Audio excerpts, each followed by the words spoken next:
Fight Song Friday, Sports Time.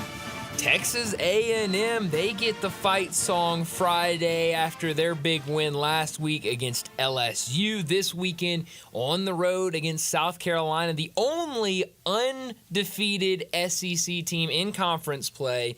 The A&M Aggies have been playing good ball. We had to come in with their fight song. Every Friday is a Fight Song Friday. But we got plenty to get into today. Bryant and Brett with you. Connor producing for us. We're with you for the next 3 hours. A whole lot to get into. A lot of football, both NFL and college. We'll get to some picks. Also, we'll talk some Tiger basketball as today starts our year-long run throughout, hopefully, till one shining moment with Jason Munz, who obviously covers the Tiger basketball team for the Commercial Appeal. We'll talk to him later this afternoon, about 5 o'clock. But, Brett, happy November 1st. How are you this afternoon? I'm doing great. You're right about Jason Munz. So great to be starting back our Friday visits with him, brought to you every Friday by Jim's Place Grill in Collierville. We're so excited to tell you what they've got going for the holidays and planning holiday parties, but to talk Tiger basketball with Jason Munz from the paper of record, the Commercial Appeal, on the beat for them, and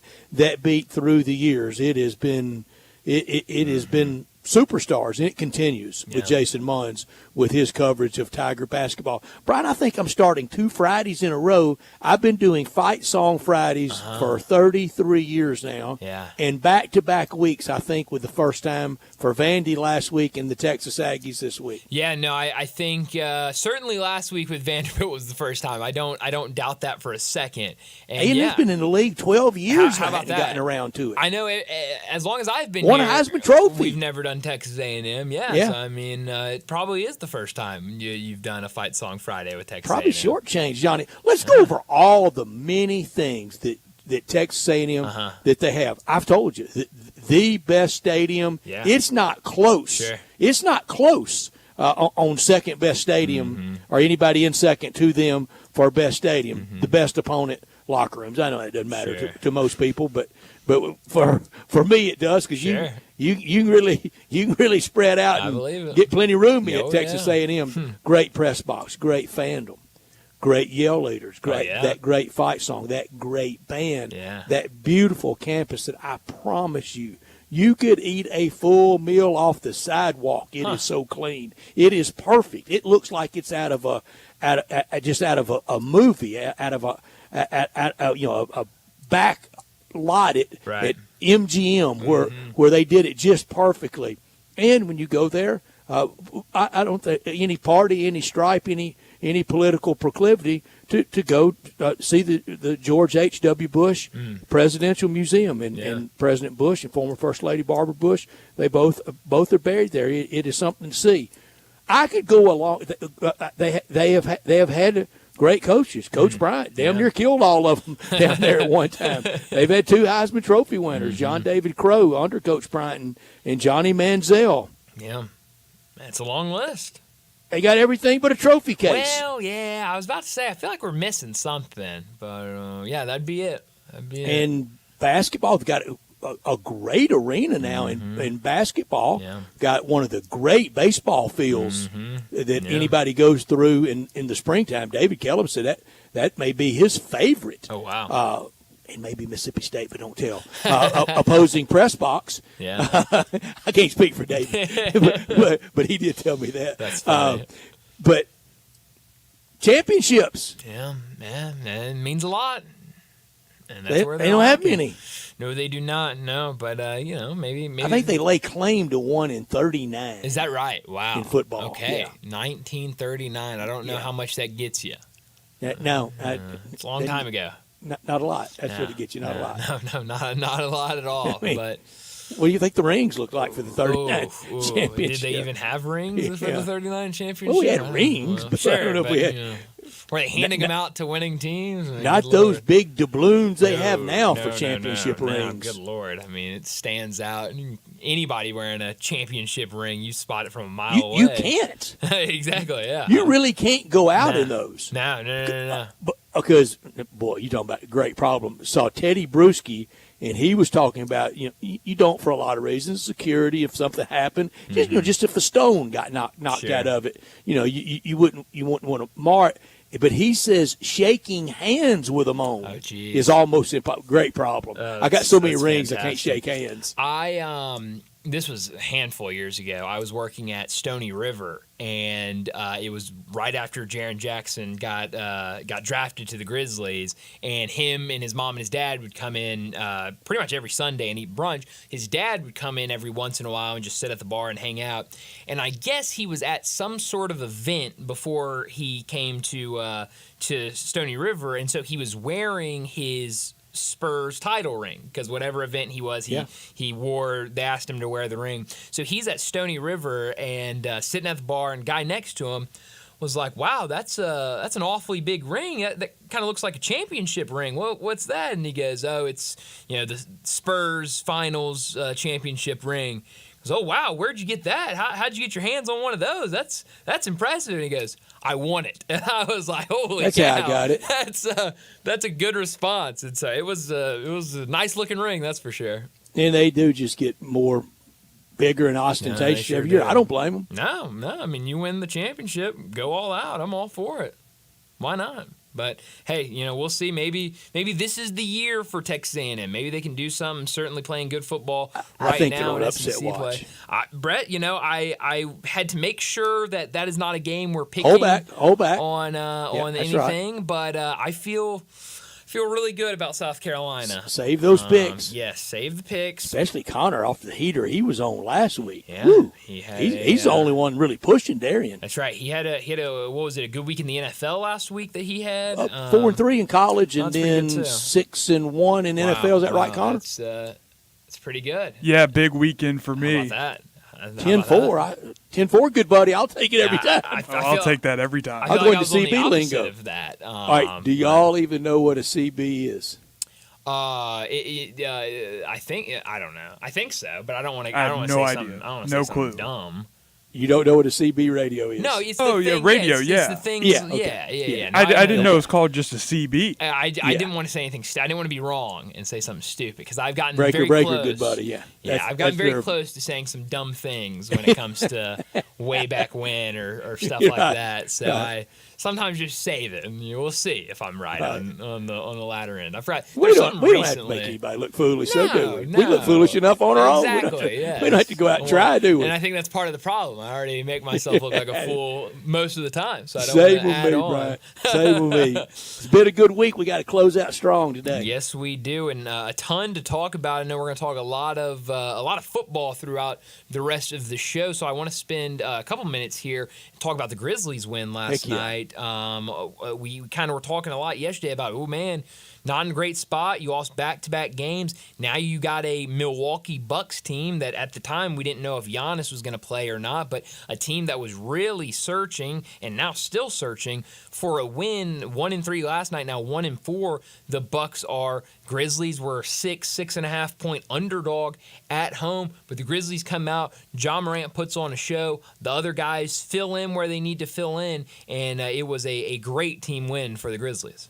It was a good win, and I don't want to make, and we didn't yesterday. I don't want to make too much of anything in October. Now we're in November, and I don't want to make a whole lot out of November. Right. Yes. But always good to win, and always good to see Ja Morant really doing his thing and electrifying the crowd. It was, he's just he is the star. He's a big star, Absolutely.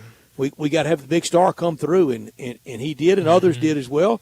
Maybe we talked Jake LaRafe into it. How about that? Maybe he was we'll see. But no, Odds he's listening to us. Very, Slim and none? I would say none. I wouldn't even say slim. I would say none. But those guys are taught to stay away from the talking heads and the social media and all of that stuff. But no, I mean, why would they want to? Why would any chef want to go home and talk about cooking? No. Why would any player? I say college.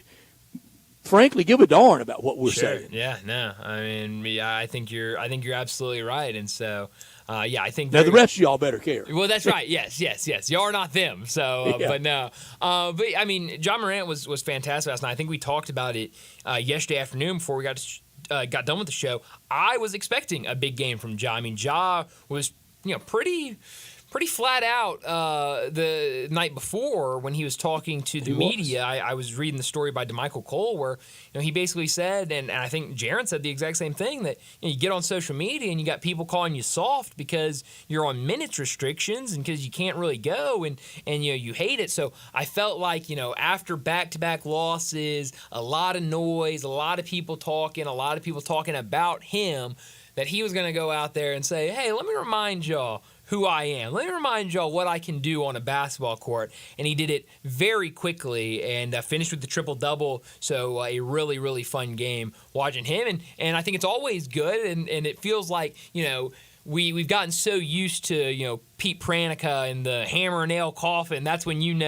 Grizzlies have won another basketball game. It feels like the new hammer and nail coffin is entering the game, Yuki Kawamura. If he comes in the game, you're good. You've got the win, and everyone goes crazy because Yuki's getting in the game. I would love to know the earliest Pete has ever gone with it. I would say, if I had to guess, what was it, 2 years ago, that massive, 50-point win over OKC? I would say, if I had to guess, that'd probably be it. But I don't have anything on paper that says that was it. And I wonder if he's ever had a misfire. Yeah, that spoke too soon, and here comes the comeback. He's usually pretty. He usually keeps it in his back pocket until he knows for a fact the game's in hand. But I wouldn't be surprised. I texted somebody with the Grizzlies one time in a playoff game. Oh no! Great win, 2 down, 1 to go. Oh no! Prematurely. Ooh, Brett. Oh. I thought it was going to ruin our friendship. Well, see, nowadays, Apple, you can unsend text messages. You really could have used that back then because, oh, boy. What if they've already opened it? So then you can't. But if they haven't seen it, maybe if he was busy or something, you sent it prematurely, then you could have. No. This person, not on the basketball side, on the business side, not an announcer, great person, opened it and said, not now. And then 25 minutes later, not ever. Oh, no. It's kind of like the Texas A&M fight song, Goodbye to Texas University. Now they're having to say hello to them again. Yikes, yeah, welcome back, old buddy. Yeah, that's a good point. But no, good for the Grizzlies. Get that win, get back to their winning ways, and now, we'll see what they're going to do tomorrow night when they play the 76ers. I believe earlier today it was announced that Joel Embiid will not play tomorrow night for the 76ers. We know they've been dealing with injuries to start the season, and it looks like they'll remain dealing with those injuries. But, a road game for the Grizzlies against the 76ers team. But, I think if we get a showing like we did last night, hopefully we're talking about another win for the Grizzlies. But we'll see. But really fun last night on Halloween. I heard someone say it was Jalloween for Ja Morant. So, nice. All right, I like it. But I wonder how many people dressed.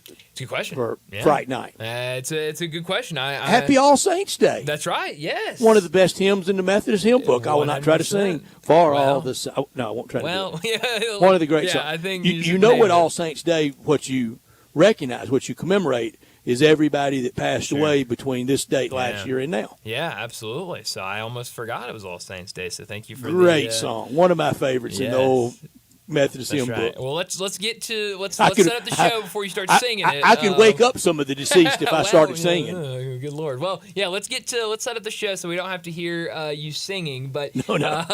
We got that's a threat to the audience. Yes, more than anybody can bear. That's more than hockey talk. Well, I was about to say it's too early to be and looking good in your hockey. Well, thank sweater. you. And I'm ashamed. I should have worn my Toronto Blue Jays sweater. They won last night, but they beat the Kraken, so I was not going to allow myself to do that. So I just wore the Kraken sweater. And it may be in more hymn books than just the Methodist hymn book, but I was weird. That's right. That's what you know. Good backsliding the Methodist. That's what you know. Well, we have a busy show today, so let me set it up before we get to top and not top story of the day. 3:30, Alan Bell from the AB3 and Driving the Line. He'll join us, talk some wagering. We'll focus more on NFL games with Alan and get to some college football games later with him. 3:45, we'll talk Tigers as they're on the road tomorrow to take on UTSA, an 11 a.m. kickoff down in San Antonio. 4 o'clock, Bruce Marshall from Vegas Insider, CBS Sports, and BamSports.net. He'll join us. We'll talk more wagering with him, a lot more college football with Bruce. We'll get to some NFL towards the end of our conversation with him. 4:30, Ty Richardson from ESPN Arkansas in Fort Smith. He'll join us, talk Razorbacks and the SEC. A ton to get into with him as the Razorbacks take on Ole Miss this weekend, but also Arkansas basketball gets kicked off on Monday, so we'll talk to him about the basketball Cal's team, exhibitions, all of that with Ty Richardson at 4:30. 4:45, big number of the day. Ty moved up to 4:30 because now until the end of the Tigers basketball season, Jason Munns from the Commercial Appeal, the Tiger basketball beat writer for the Commercial Appeal, he's going to be with us every single Friday to talk the Tigers. We begin that today, and as always, that 5 o'clock segment with Jason Munns presented every week by Jim's Place Grill in Collierville. 5:30, we'll get to our First National Bank and Trust Friday football forecast, and then at 5:45, we'll wrap up today's show like we always do with Crunch Time. Let me remind you, we're in our Family Leisure Studios where family and fun come together. Get over there for the world's biggest spa sale going on now at Family Leisure. Save thousands on in-stock hot tubs ready for delivery. Spas starting at $28.99. Cold plunges at $39.99. Swim spas starting at $17,499. Special financing is available, and don't forget about the huge discounts on all in-stock above-ground pools and all patio furniture. It's priced to move. So head out to Family Leisure, 2120 Witten Road, just north of I-40. Always in our Family Leisure Studios, no matter where we are, on the road, on the remote, wherever we are, always in our Family Leisure Studios. Thank you so much to Billy and the great crew, Lindsay, and everyone at Family Leisure.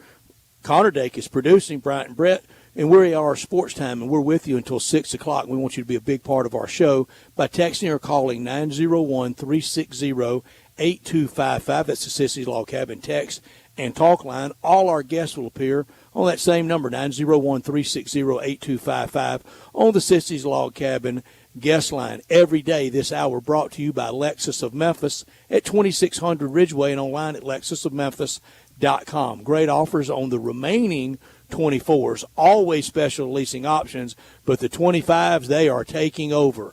Drive-in luxury and confidence, knowing that every new Lexus comes with complimentary first and second maintenance services.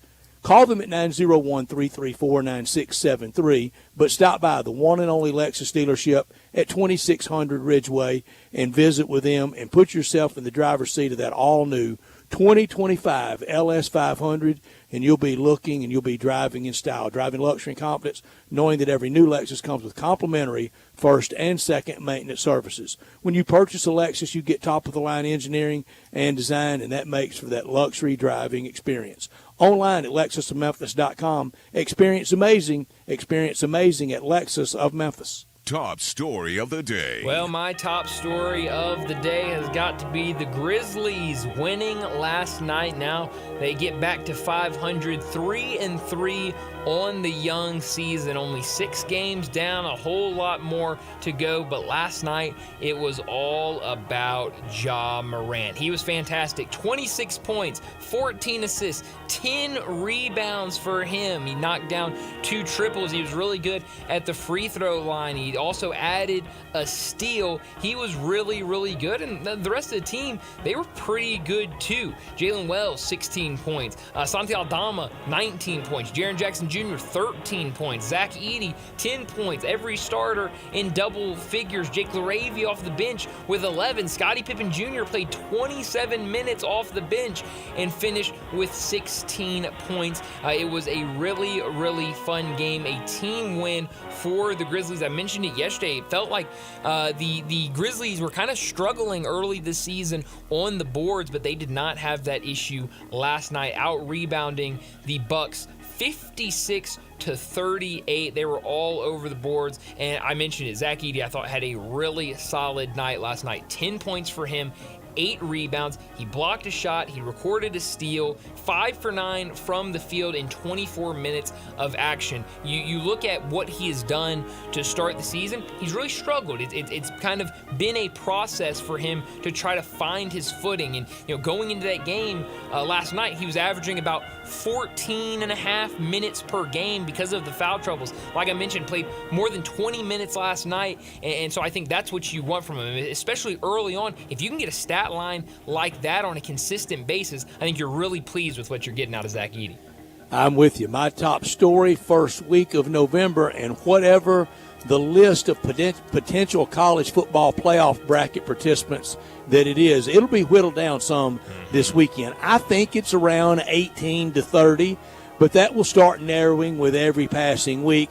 If this was basketball, this weekend feels like kind of a second-round game. You've already lopped it in half from 64 or 68 and then the play-in games to 32 entering that first weekend of the NCAA tournament. And we know tonight Boise State can't slip up against San Diego State, Ohio State, at Penn State. That doesn't eliminate anyone, but you really don't want a loss if you're Miami playing against Duke. Army must, I think, be close to perfect. Probably can lose to Notre Dame, and that's it.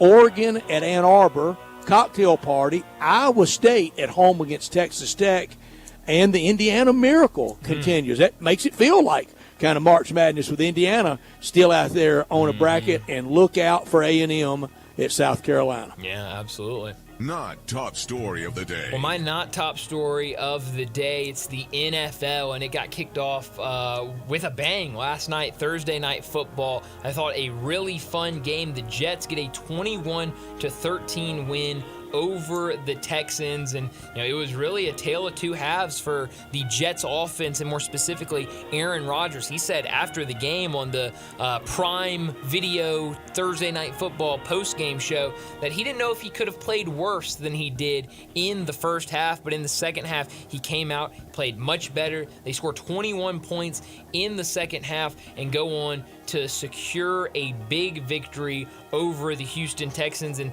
the big story of the game was Garrett Wilson's catch in the back of the end zone. Looked exactly like Odell Beckham Jr.'s catch in that same stadium all those years back when he was with the Giants against the Cowboys. So the Jets get that win they really needed. They now improve to 3-6. The Texans on the other side fall to 6-3. But you look at the rest of the weekend, I think going to be a very, very fun weekend of NFL games. Look, I know I don't want to give anything away for picks, locks, shocks, anything. I know we'll do that at 5:30, but I'll be honest, Brad, I was having a really tough time trying to figure out a lock for a favorite, because I think a lot of these games are going to be close. I think they're going to be competitive, and I was kind of leaning a lot on the dogs this weekend. But you look at some of these games, Lions-Packers, I think, is going to be a really, really good game. The Cowboys. Brett's Lions against the Packers, I think, is going to be a really good game. I'm wearing my Cowboys hat. Cowboys on the road against the Falcons. It may shock you. I have no Lions gear, though. Well, over time, accumulate, But I think a really fun I've been a lifelong fan for 2 weeks. And that's true, So give it 2 more weeks, and we'll see how much gear you have. But I think it's going to be a really fun weekend in the NFL. My not top story, it was last night. The Grizzlies got a much-needed win, much-needed in Game 6, but got a maestro performance from Ja Morant. And those are always fun and always needed. Look, he's the biggest star we've ever had in Memphis wearing a Grizzlies uniform. He's the face of the franchise. It all flows through him, and when he has those kind of games, that lifts everybody's spirits. Grizzlies needed a spirit lifter. Oh, they absolutely did, and I think they got it last night. That'll do it for top and not top story of the day. Let's go ahead and get to our first break, and when we return, we're talking wagering with Alan Bell. Add a little fun to your lunch break. Join Johnny Radio for Sports 56 Happy Hour from 11 to 1 every weekday on Sports 56 and 98.5 FM. You or someone you know or care about has dealt with a difficult divorce. When facing divorce, you need the attorneys at Rice Law. Nick and Larry Rice lead the firm with 3 generations and 7 decades of experience. Located in Memphis, serving the entire state of Tennessee and North Mississippi. Rice Law is who you need to call. Simple or difficult divorce, they know how to handle it. Call Rice Law at 901-526-6701, or for more information, visit them at aboutdivorce.com. That's aboutdivorce.com. Simple, smooth, and every sip is easy as the last. Tito's handmade vodka tastes just as good with tap water as it does your favorite mixers. Back in the day, Tito distilled, hand-bottled, taste-tested, sent out to a few friends, then taste-tested again to give you the finest juice around. No frills, no flavors, no fancy labels, just the good stuff, just Tito's.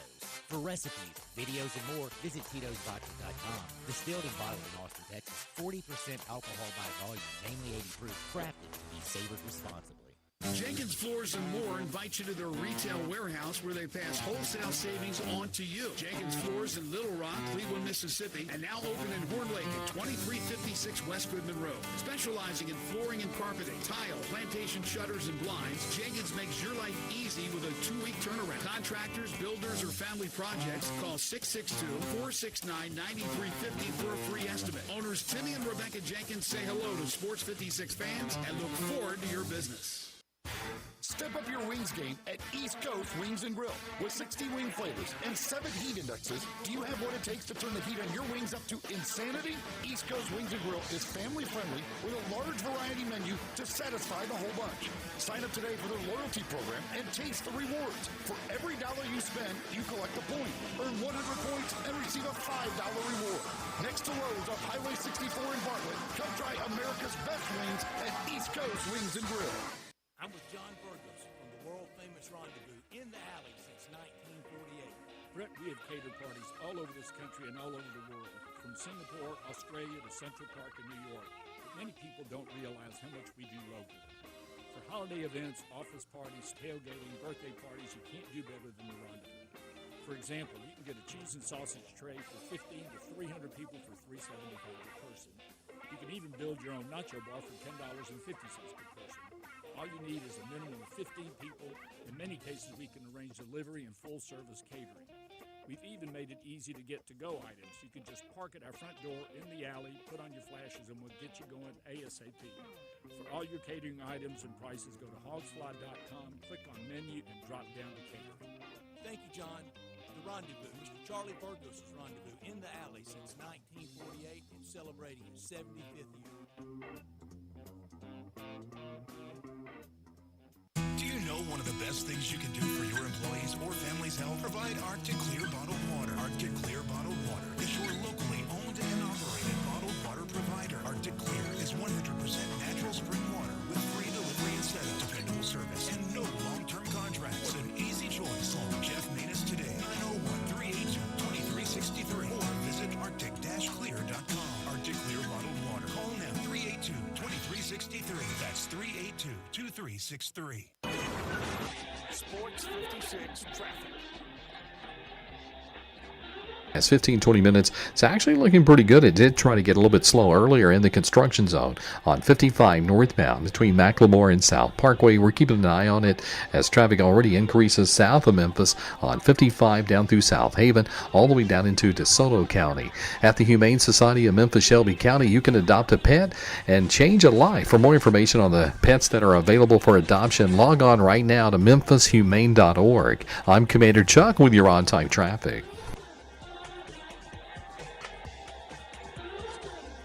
Now back to Sports Time on Sports 56 and 95 FM. This hour is brought to you by Lexus of Memphis. Here are your hosts, Brett Staff Snorsworthy and Brian Davis.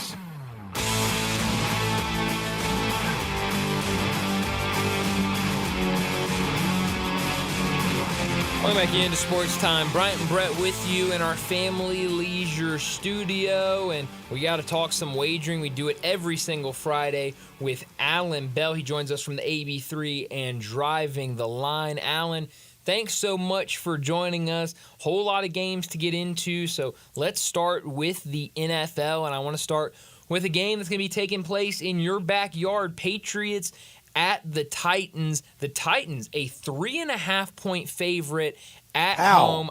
Why? I can't trust the Titans right now, Alan. How in the world are they favored? I'm guessing because they're at home. And what do you think about this game? All right, so first off, appreciate you guys having me back. Second off, I have no idea. Black magic apparently is happening, or, I don't know. I'll say this, man, these are two bad teams. We get it. But the Patriots, they're fighting.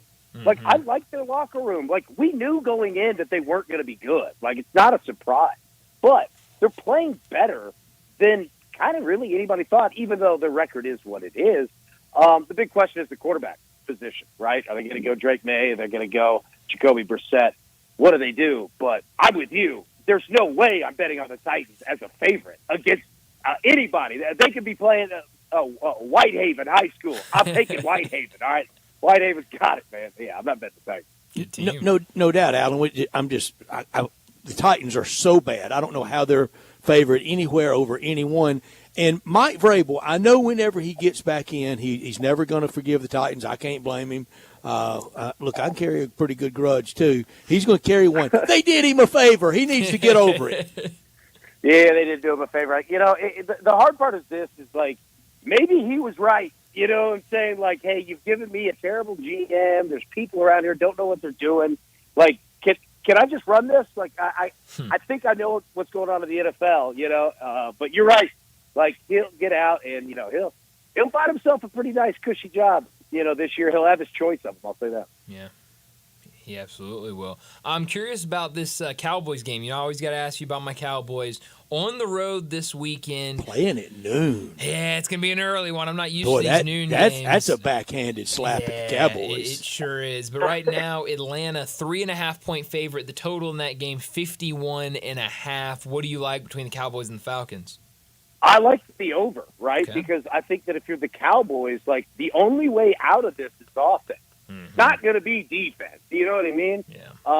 So I think that they're going to score, and Atlanta will give up points. But Atlanta can score, too. Like, I love everything going on with them. So you look at a spread of 3.5, obviously that hook is there, and that's taken many a men's wallet over the years, right? So I'd rather play the total here because, quite frankly, both teams are going to score. This will be a fun game. I think it's going to be, you know, just a track meet here. I'll take the over 51.5. Alan, not only is it taking the wallet, the half point and over and unders, sometimes it takes your soul. Boy, It gets right around it, doesn't it? Oh, my goodness, man. Like, you look at it, like, you start doing that gambling math, you know, in the fourth quarter. You're like, okay, look, we need a quick touchdown, all right, and then we need an interception. Let's kick the field goal. You start going through these scenarios, you're like, none of this is going to happen. Then they missed the field goal. That's right. Oh, my God, last night, man, like, there were all kinds of field goal mishaps going on. It was wild. And Alan, when you start doing that gambling math, and Bryant and I have suggested that's how it should be taught in schools, gambling math. Oh, absolutely. Look, I'll tell you what, I would have retained and paid more attention. You know what I mean? Like, I would have definitely enjoyed that one. For sure. Teaching sixth graders the value of a 14 parlay. That's right. Hey, absolutely. They need to. This is the things they need to know. All right, a mortgage, a parlay, you're good to go. Yeah, it's absolutely. And pay your taxes. Well, yes, that's an important. And when it rains, take an umbrella. Yeah, that's it, man. You're good to go. Hey, had to cover a lot of things in life. Sure would.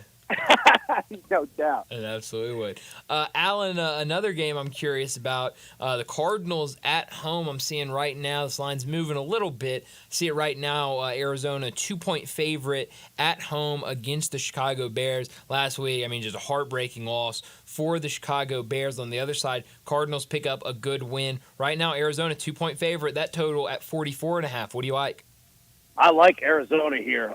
Look, generally when something goes pretty bad in the NFL or college football, it lingers, man. And, look, I like Chicago. They'll be fine. They'll get over that Hail Mary, disaster. It's just one game, whatever. But it does tend to linger, man, and you just have to talk about it and think about it all week long. And Arizona is a better team than they get credit for. They can have some stinkers, but they're actually playing decent football right now. And that low of a spread at home, man, I'll take Arizona. Give me Arizona all day long on that. Arizona's offensive line, they're really protecting Kyler Murray. And I think it's better for Kyler Murray. He's not off the radar, but he's under the radar a little bit. There's not quite the focus that was on him, especially around contract time, and he's turning in a good ball for them. The network TV loves the successful Hail Mary. I think they like it even when it goes awry. And you could hear Jim Nantz enjoying it a lot more than Tony Romo did. Yeah. You could feel Tony Romo pulling against, in his world, the hated Washington Commanders. No, yeah, no doubt, man. And that's what always makes it great when you have a former player because those things are real and it's in your blood, man, and you don't give that up. I love dance. It's like, the same thing with like Herb Street, right? Like if it's college football or whatever, he'll have a connection somewhere that Al Michaels, like the NFL, he doesn't care. He's like, all right, let's go, Kirk, come on, baby. Like it was great, man. Nance is a lot of fun, dude. I enjoy him. Yeah. Does anybody ever see him around Nashville? Is he out and about very much? Yeah, he is, man. Like you'll see him. Like he calls into local radio, and he just calls the fan line, which is what is hilarious. Like they're Really? like Jim and I swear they're like Jim and Nashville, and they go, "Is this Jim Nance?" He goes, "Yeah." That's hilarious. Seriously? He calls in to talk ball. I swear to you. And they're like, "What are you doing? We'll give you, a special line." He goes, "Oh, I'm not special." He's like, "I'm just waiting to pick up my kid from school. Just want to talk That's ball." awesome. Great dude. Yeah, I know, man. Like an awesome guy. Does he just show up at Bell Mead and play with whoever the pro puts him with? Yeah, he's like, "Hey, hey, y'all need a fourth here for your round? Come on." Wow. That's fantastic. Yeah. Good Lord. Talking to Alan Bell from the AB3 and driving the line. Lions, they've been playing some good ball really all year, but especially lately, just beating teams by 1,000,000 points, it feels like. They're going up against the Packers. We don't know the availability of Jordan Love, if he'll play, if he won't play. Right now, the Lions, a 3-point favorite on the road. That total 47.5. Do you like anything in this one? I love the Lions. Give me the Lions here, and I don't care who plays quarterback. Now, that's nothing against the Green Bay Packers. Love everything that they've done, but if you got Jordan Love, I mean, he's not going to be 100%. And then, all right, if it's Malik Willis, and nothing against the kid because he went and won 2 big ball games for them when they needed him the most, that doesn't tend to last, and especially against a team like Detroit. And trust me, Dan Campbell, Jared Goff, and everybody on the team, they know what this game means. They know what time it is. Like, this is a win that is really 2 wins. When you're in your division, especially against that team, you're going to get the full Detroit experience. I don't care who plays quarterback. I'll take the Lions. They're just Alan, too good right now. Yeah, I think you're right. That may be the best team in the league. Yeah, seriously. Like, they really, really are. They're just playing phenomenal. Go ahead. Sorry. But I hate to disrespect the Chiefs like that. What more do you got to do after you've I gone know, back to back? I know. You've got 3 total, kind of as a grouping, and you're undefeated. And we're talking about the Detroit Lions. That will motivate Kansas City as the year goes on. But they wouldn't meet unless they met down in New Orleans in Super Bowl 59. If we haven't touched on your best favorite NFL game, hit on that before we get to a couple of college games. And I want to start in college with Tennessee Vols against Kentucky. Go right ahead. Yeah, we hit. Yeah, no, we hit it as the Lions fans. Like, Okay. I'm all over Detroit. Yeah, I love it. Perfect. And what do you think about this Tennessee game on the college side? Well, you know what? I'll take Tennessee here. I think you got them coming off of a bye. It's against Kentucky. Kentucky's coach, Mark Stoops, already complained that it's play a night game. So, you know what? It didn't feel good as a Kentucky fan that you're like, oh, that's what we're worried about. Tennessee, I think that they know what time it is. They've got to start racking up wins. They've got Georgia in 2 weeks. College football playoff rankings coming out. Like, all of that, it just feels a big Tennessee. But I'll roll Tennessee a big number here. Among your Big Orange friends, does it feel like a go for it, maybe win it all year, or just getting to the playoffs is another good step, especially with Nico with a lot of eligibility left? How does your friend group feel? Yeah, like it feels like you don't really know like where to be on this team because they started off so hot offensively, right? And it was just on fire, beating ranked teams. And then that Oklahoma game came, and they changed the offense, and they really haven't been able to get it back in gear. Now they've been winning, don't get me wrong, except for the Arkansas game. So I would say, like, if they made the college football playoff, yeah, like that would be a huge win, for the fan base and for them. But if you get there, you're also thinking, like, well, we could just go ahead and win this thing, too. But, no, I think if they made the playoff, and especially if they hosted a game, yeah, like, you'd have to say that's a success of the season. Yeah, absolutely. I hate that this game is being played at 11 a.m., but I think it's going to be one of the best games of the day. Ohio State on the road against Penn State, 6-1 versus 7-0, 4 versus 3. Right now, Ohio State, a 3-point favorite on the road. That total 46.5. Do you like anything in this one? I love that this game's being played at 11 in the morning because I'm all over Ohio State. Oh, yeah, that's a good reason for you then. Absolutely, man. Look, nothing against James Franklin, but he's not a big game kind of guy. And look, Ryan Day and the coaching staff of Ohio State, they've been hearing it for a while. This is as must-win of a game for Ohio State as it gets, all right? And if they get up on Penn State, there's no call of the dogs off because this is a $25 million team that investors, well, we call them investors, right? The alumni, the NIL groups that put into this. And Ryan Day not only needs a win, he could use some red meat to throw to him as well. So you go out and beat Penn State down as big as you can. The bigger, the better for you. I'm all over Ohio State. I don't think this is a national championship Ohio State team, but I think that they're better than Penn State. And with all that behind it as well, yeah, I'll take the Buckeyes by the 3. Alan, is there anything quantifiable or just a good opinion on the 11 o'clock game across college football? And I know that's noon for East, but 11 o'clock for us in Central Time.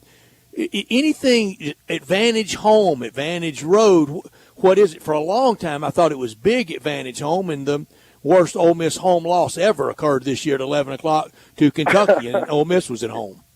Yeah, you're right, though. For the most part, you looking back years and, 10 plus, yeah, being at home absolutely helps because that travel game, especially when it's a ranked team against a non-ranked team, and the ranked team's on the road, or it just doesn't work well for them. You're just kind of not there. But for the most part, man, being the home team, especially an underdog, oh, man, you get it 3.5 or more, you're usually in a great spot. So, Alan, real quick, give us a pick on Rebels and Razorbacks. Ole Miss minus 7.5 at 11 o'clock tomorrow morning in Fayetteville, where I am. Yeah, you know what? We just talked about that, but I'm going to roll here with Ole Miss, and I understand that, Arkansas had a big win against Mississippi State, but I don't believe much in Mississippi State at all. I think that Ole Miss is the same boat that Tennessee is. Let's turn this thing up. Let's see what we've got, and defense travels, running the football travels. I'll roll with Ole Miss. Last thing for you, Alan, before we let you go, is there a favorite college football game that you have that we didn't touch on? Yeah, tonight, South Florida and Florida Atlantic, all right? That's what you're talking about, big-time game. I love that. That's called game. game. I know, right? I like the over this one, 47.5. You're going to have really nice weather. Down there in Boca Raton, you got two teams not traveling much far for South Florida. They know each other, and they both play good offense. I think you're going to see a lot of points here. So, yeah, over 47.5. Alan, I've told you before, Tom Herman, when he got that job and Lane Kiffin was leaving for Ole Miss, and they're big buddies, Lane Kiffin told him, he said, you've got the best job in college football, 353 days a year. The 12 game days, that's the only 12 that are bad. That's a hilarious line. That's what makes Lane so great is that he really is hilarious, man. He's a funny dude. He is very funny, that's for sure. Well, Alan, as always, a lot of fun chatting with you. Enjoy the weekend, and we'll do it again next Friday.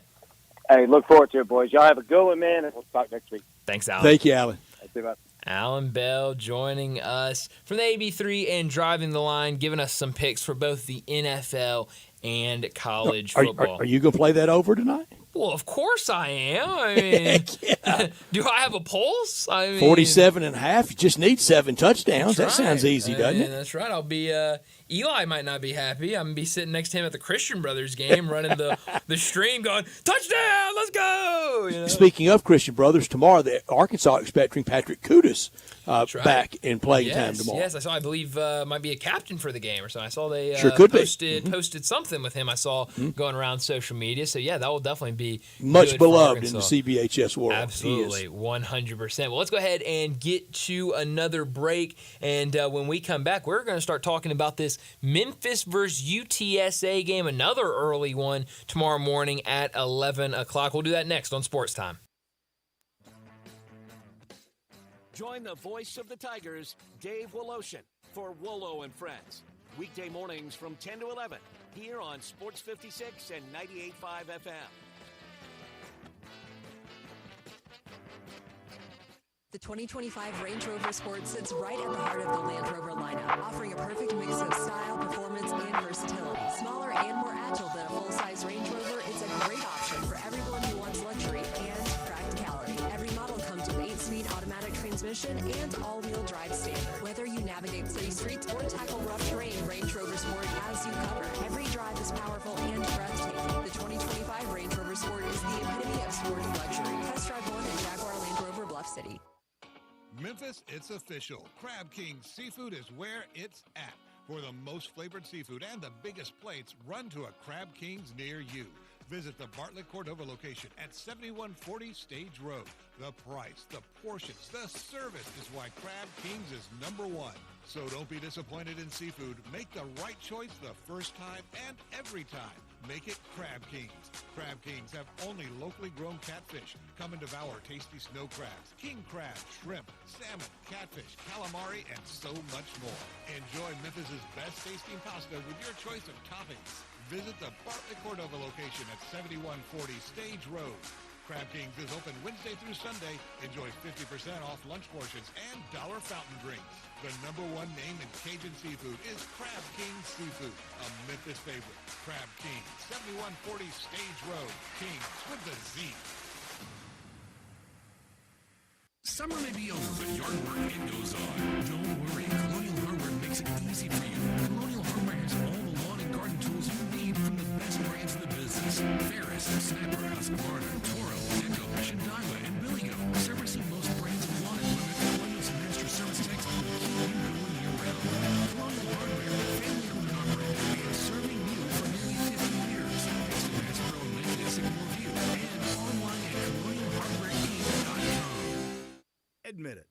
When you start thinking about tastes of Memphis, you think treats, sweets. You think Dinstall's. For 122 years now. What is that, 5 generations? When people wanted something to bring to a party that will just make everybody happy, they bring out Dinstall's. 122 years of cashew crunch, of heavenly hash, of turtlettes, of their award-winning fudge. That's worldwide. It's known that well. Then there's the milk chocolate. It all starts there. There's the double-dip peanuts. And then every fall, those famous chocolate-covered strawberries with that fondant. And they won't tell you what's in the fondant, but it makes it oh so special. And easy to get to. 5 locations. There's where they make the candies in Pleasant View. There's Germantown. There's Collierville. There's even one downtown and in my neck of the woods in Laurelwood. You know what? 122 years made in Memphis and enjoyed by the whole world. Dinstall's.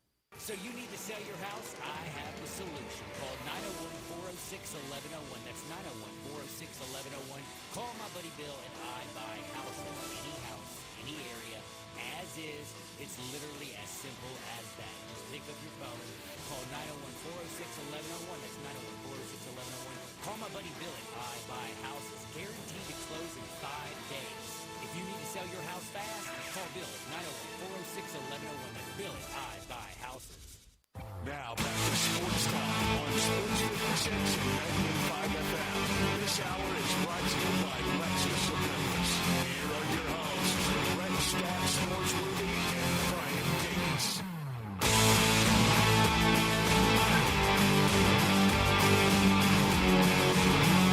Welcome back into Sports Time. Bryant and Brett with you, and the Tigers, they're back at it tomorrow morning. Another early one. It was an 11 a.m. game last week at home against Charlotte. Another 11 a.m. game this week. Except this week it's on the road in San Antonio against UTSA. It will be the second all-time meeting between the Memphis Tigers and UTSA. The first one, I'm sure a lot of people remember it, back in 2021 here at Simmons Bank Liberty Stadium, where the Tigers led 21-0 before the comeback by UTSA, and UTSA ended up winning that game here in Memphis. So the Tigers looking for a little bit of revenge after the first meeting, and right now I know we're going to pick it later during our First National Bank Trust Friday football forecast. Right now I believe the Tigers a 7.5-point favorite on the road against UTSA. My theme is don't mess around. Yeah. Don't give them any life. Go out there and just take them apart. Do it early. Mm-hmm. Kind of did that in that game that had the big lead in. That was Ole Miss open date, and I went to that game. I kind of feel like that was my fault. Don't blame yourself. the last few years that was 21, 22. I went to see John Rice Plumlee play. He didn't play a down for UCF, but UCF won. Last year I go to the Tulane game on Friday night. They need to do me like those Yankee fans. Don't let me near Simmons Bank Liberty Stadium. Don't say that too loud, or you might have your picture on all the entrances saying, "Don't let this guy in." There's already some that want to keep me out when I do go. But well, you know. But Tigers need just really get out on them tomorrow and take the life out of UTSA. What have you thought about Traylor's comments this weekend? I mean, anybody in Texas whining about money is off-putting, isn't it? Well, yeah, no, a little bit, but I mean, it makes you feel good if you're the Tigers, right? Here, and this is not the first time he's done it. He did it before the season started. It's his thing. Yeah, it really is, and so I think you feel good when other coaches in your conference are talking about we can't compete financially, NIL wise with Memphis. Yeah, you gotta feel good. I mean, Memphis is definitely in a good spot, but I think Jeff Traylor needs to stop worrying about the other teams in his conference and how much money they have, and worry about trying to get people to support his program. And I don't know if I like the idea of saying, well, that team has more money than us. That's why they're more successful. We need more money. I don't think that's a good excuse to try to get more NIL money. Sounds like you're making excuses before the game even starts. And it's why in the Tiger world, I don't like some of the grousing. First of all, basketball 0-0. That's right. Yeah. So we know what's happened the last few years, but let's start fresh with that. Football, we know what's happened too the last few years, and we know just the numbers are overwhelming what the Tigers have been able to accomplish, and I think everybody would be better off realizing, okay, Ohio State and some of those guys a lot of those have it a little better, but the Tigers have it a lot better than a lot of people. It's absolutely right, and I mean you've heard multiple coaches. Little context. Sure, yeah. I mean there have been multiple coaches in this conference that have mentioned Memphis. Traylor is kind of leading the charge, but it's been a couple of coaches that have mentioned Memphis by name as kind of look how much money they have. Look at their budget and their NIL packages and what FedEx is doing there. So I think Memphis is in a really good spot right now, especially when you look at the teams around them. Bright and early against UTSA week from tonight at home against Rice. Yeah. And you think any more firings in the AAC? Trent Dilfer in trouble? Yeah, I mean, does he make it to Memphis? I think at this point, especially when you're a team like that, do you just make it through the end of the season? I don't know what buyouts look like and different things like Can't that. If UAB got a big buyout, who's negotiating that? Yeah, it can't be. But maybe it's something if it's a mid-season firing or something. I don't know. But he's certainly the first name on the list to keep an eye on. Brian, we're going to visit with Ty Richardson at 4:30 on All Things Razorbacks. And I was listening to Ty and Tommy's show, great show this morning. Yeah. And I'm going to bring up a comment Ty made that I thought was one of the best comments I've ever heard. Okay. Driving around, listening to any talk radio, a point he made. But they also were making this point because Hunter Yurchek sent out the notice to fans and boosters today, and they're getting ready to start a reseeding program at Bud Walton Arena, and we know what that inspires. Memphis has been through a couple from Coliseum to Pyramid, maybe even did one inside another one in the Pyramid. They've done a couple at FedEx Forum. We know that irritates a lot of people, and starting tomorrow at Razorback games, 3% upcharges on everything at the concession window. If it's $10, it's $10.30. Sure. I don't think that'll break anybody, but I don't want to talk down to hardworking people that pay a lot to go to this, but I think people can afford, I think 3%, and they're going to have to.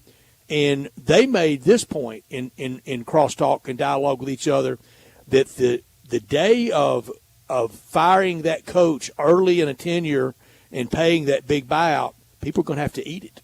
You got to stay with people, coaches, maybe a little longer than you're comfortable with, because you just can't spend not even SEC, not even ones that it looks like it's that all that glitters is gold. Wow, that's interesting. But I think you're absolutely right. I think that's what's going to happen, and I saw that with Arkansas, and it's interesting. I'm curious to hear Ty's thoughts on these subtle changes. I wouldn't call them massive changes, but certainly noteworthy nonetheless. And they had a guest on. It was Clay Henry. His dad was Orville Henry, Mr. Arkansas, media person of all time. And Clay's had a great career. Clay's 70 years old. He's had a great career.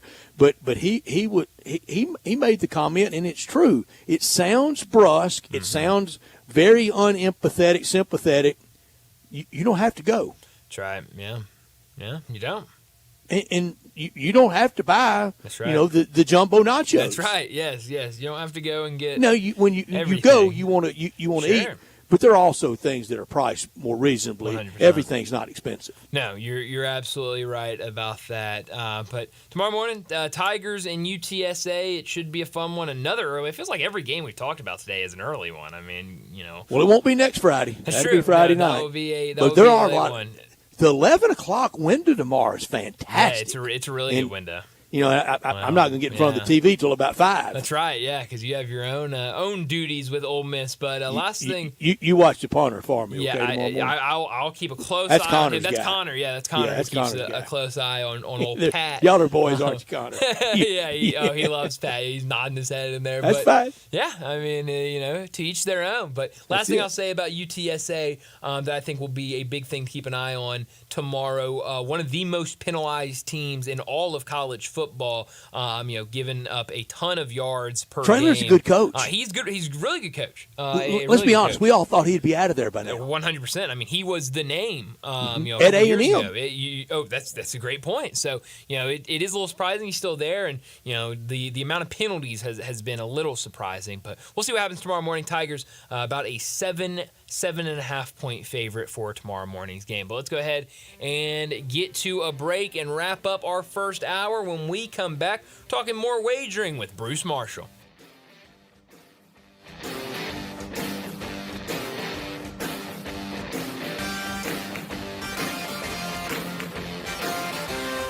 When you think about insurance and you want great value without sacrificing great service, I want you to think one place: the Eflin Insurance and the entire Eflin Insurance team. Matt and his group of professionals will access 10 leading companies to find the right home and auto program that fits your budget and your absolute needs. The Eflin Insurance team, the number 386-GER, 386-4777.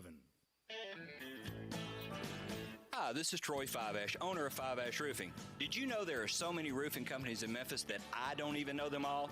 So that begs the question, which one should you choose? So I thought I'd give you a little background about me. My grandfather was a World War II Marine. My father worked for the University of Memphis for nearly 30 years. My mother, a pianist at Raleigh Baptist Church. Seems like forever. I went to Brownsville Road, Craigmont, and Bartlett High School, class of 81. We support the local school systems, youth athletics, and believe in what St. Jude and Le Bonheur stand for. I'm a Tiger and Grizz fan. The point? Memphis is my home. Five Ash Roofing will be around if you ever have a problem with the service we provide. Five Ash Roofing, fair, honest, and ethical, with deep local ties in our community.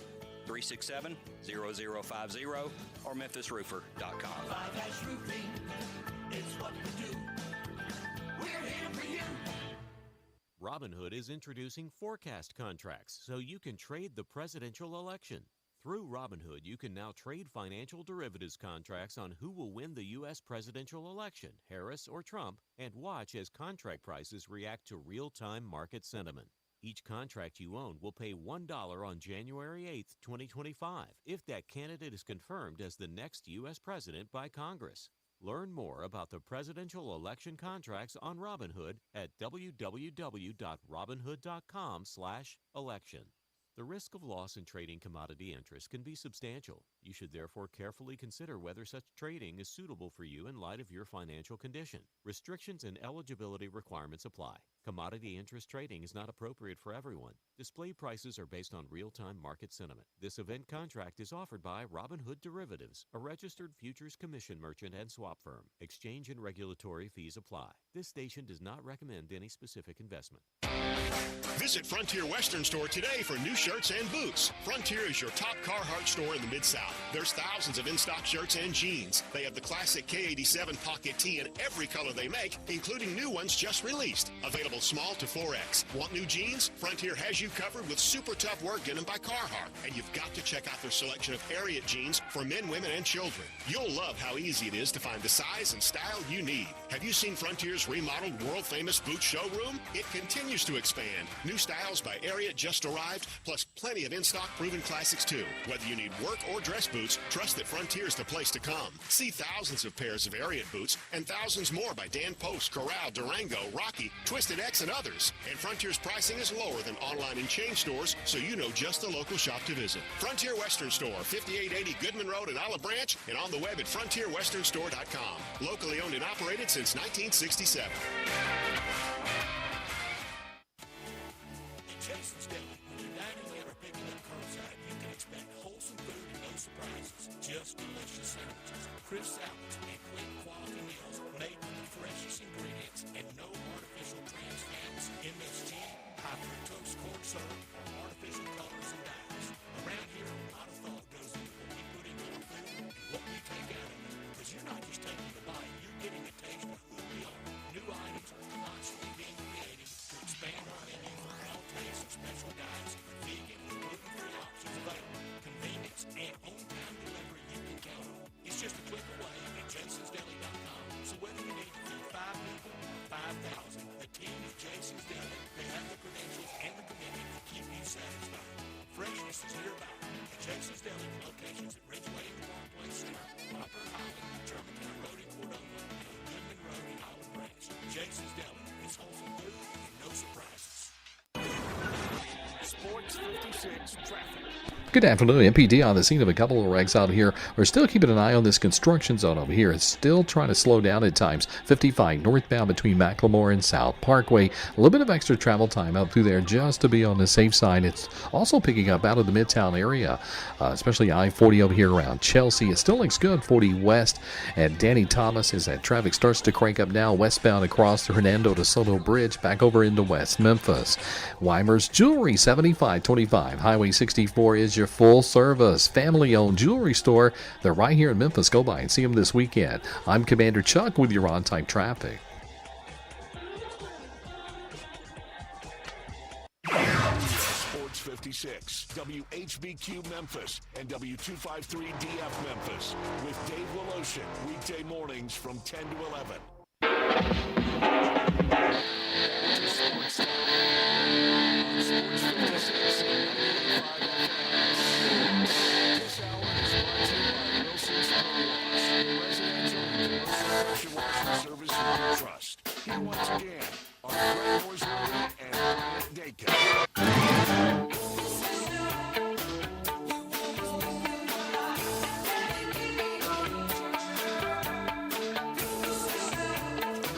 Welcome back into Sports Time. Bryant and Brett with you in our Family Leisure Studios. And every week at this time, we talk more handicapping, and we do it with Bruce Marshall. Joining the guys every Friday is college football historian and Vegas legend Bruce Marshall from Vegas Insiders, CBS Sports, and his own website, fansports.net. With over 30 years on Memphis radio, handicapping and sports talk, here's Bruce Marshall with Bryant and Brett. Bruce, thanks for joining us. Last week when we spoke to you, you were getting ready to head down to Oxford and to the Grove for Oklahoma and Ole Miss. How was Oxford last weekend? How'd you enjoy the Grove? Well, I loved it, and I wish I was back there this week, although I know the Rebels are up in Fayetteville tomorrow. But we had all sorts of fun.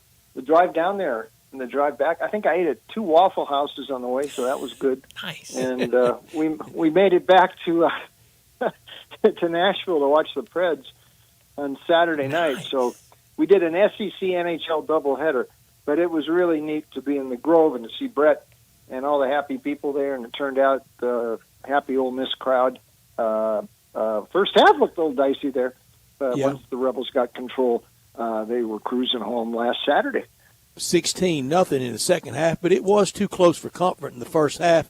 Bruce, I'm so glad to see you and Paul, and glad you had fun. So you hit the over on Waffle House stops and the rare SEC NHL two-team parlay you had working. I know, and it was in 2 states in one day. That was pretty good. And then the Preds game was a fun. By the way, I hadn't had fried bologna sandwich in a while, but I had twice, and a little place called Eagleville in Tennessee, outside of Murfreesboro, on Monday morning. A great breakfast there. But we had fun in Tennessee and Mississippi, and it was about a 2-week swing for me all around the country. So that was my fill of football here for the fall. I said on Monday to Brian, he can attest, I think through the years of you being in the Grove with me, only the Alabama loss. You're usually good luck for the Rebels. Yeah, and they beat Texas A&M a couple of years ago, so that was good. Beat LSU. That Alabama game was different. It was really cold that day, Brett. Ooh, it was cold. 2 years ago, but and the Rebels won that game Saturday, so that was good. Yeah, I think we got an A&M win somewhere in there with you in town, but we want you back anytime you want. Anytime you want to show. So, who would be your number one team? Because I asked you this, and it inspired the Oklahoma trip. Who would be the number one team that you've never seen in all of college football that you want to see play in person? Oh God, that I've never seen. Mine's Oregon. Play. Yeah, You've seen them. I've seen Georgia play at Vanderbilt once in '89. I've seen most all the SECs, and I've seen the big boys in the Big. I've seen I've seen a lot of them offhand. Have you seen Nebraska? I haven't. I have not seen Nebraska, so that might be the one. Road trip so I'll to say Lincoln. Nebraska. Yeah, that's what we have to do. Tomorrow, the 11 o'clock Central Time window, it is really good. It starts with Ohio State and Penn State. We've talked about it a lot. We've more or less fallen on the side of James Franklin. Maybe need this one a little more than Ryan Day, but Ryan Day needs it badly. Buckeyes and Nittany Lions tomorrow in State College, PA. Who do you like? Boy, those Ohio State fans are more spoiled than I thought. I mean, they don't win by enough, and they are yelling about Day, if you can believe that. I will say this though, we've talked about Penn State this year, and adding Andy Kotelnicki in there to run the offense from Kansas, he has spiced things up a lot. Drew Aller, by the way, is supposed to play tomorrow, so it looks like he's going to get the start after he came out, and the backup looked really good, or good enough last week to get the win at Wisconsin. And they've jazzed up this offense. They're throwing downfield more. I think they might be a bit too cutesy, and I saw them a few weeks ago against USC at the Coliseum, but I think, it's so much better than last year. I am not sure Ohio State, though, is where it was. A couple of things. One, Ryan Day, he goes back along with Chip Kelly, back to their New Hampshire days. I am hardly sure Chip is as cutting edge calling plays and running offenses as he was at Oregon over a decade ago when he was doing a lot of stuff before other teams were doing it. They've sort of caught up with him, the read options and the up tempos and things like that. A lot of teams are doing that now. And plus, Chip's offenses, the best Chip offenses have had quarterbacks who could move a little bit. That's not necessarily Will Howard.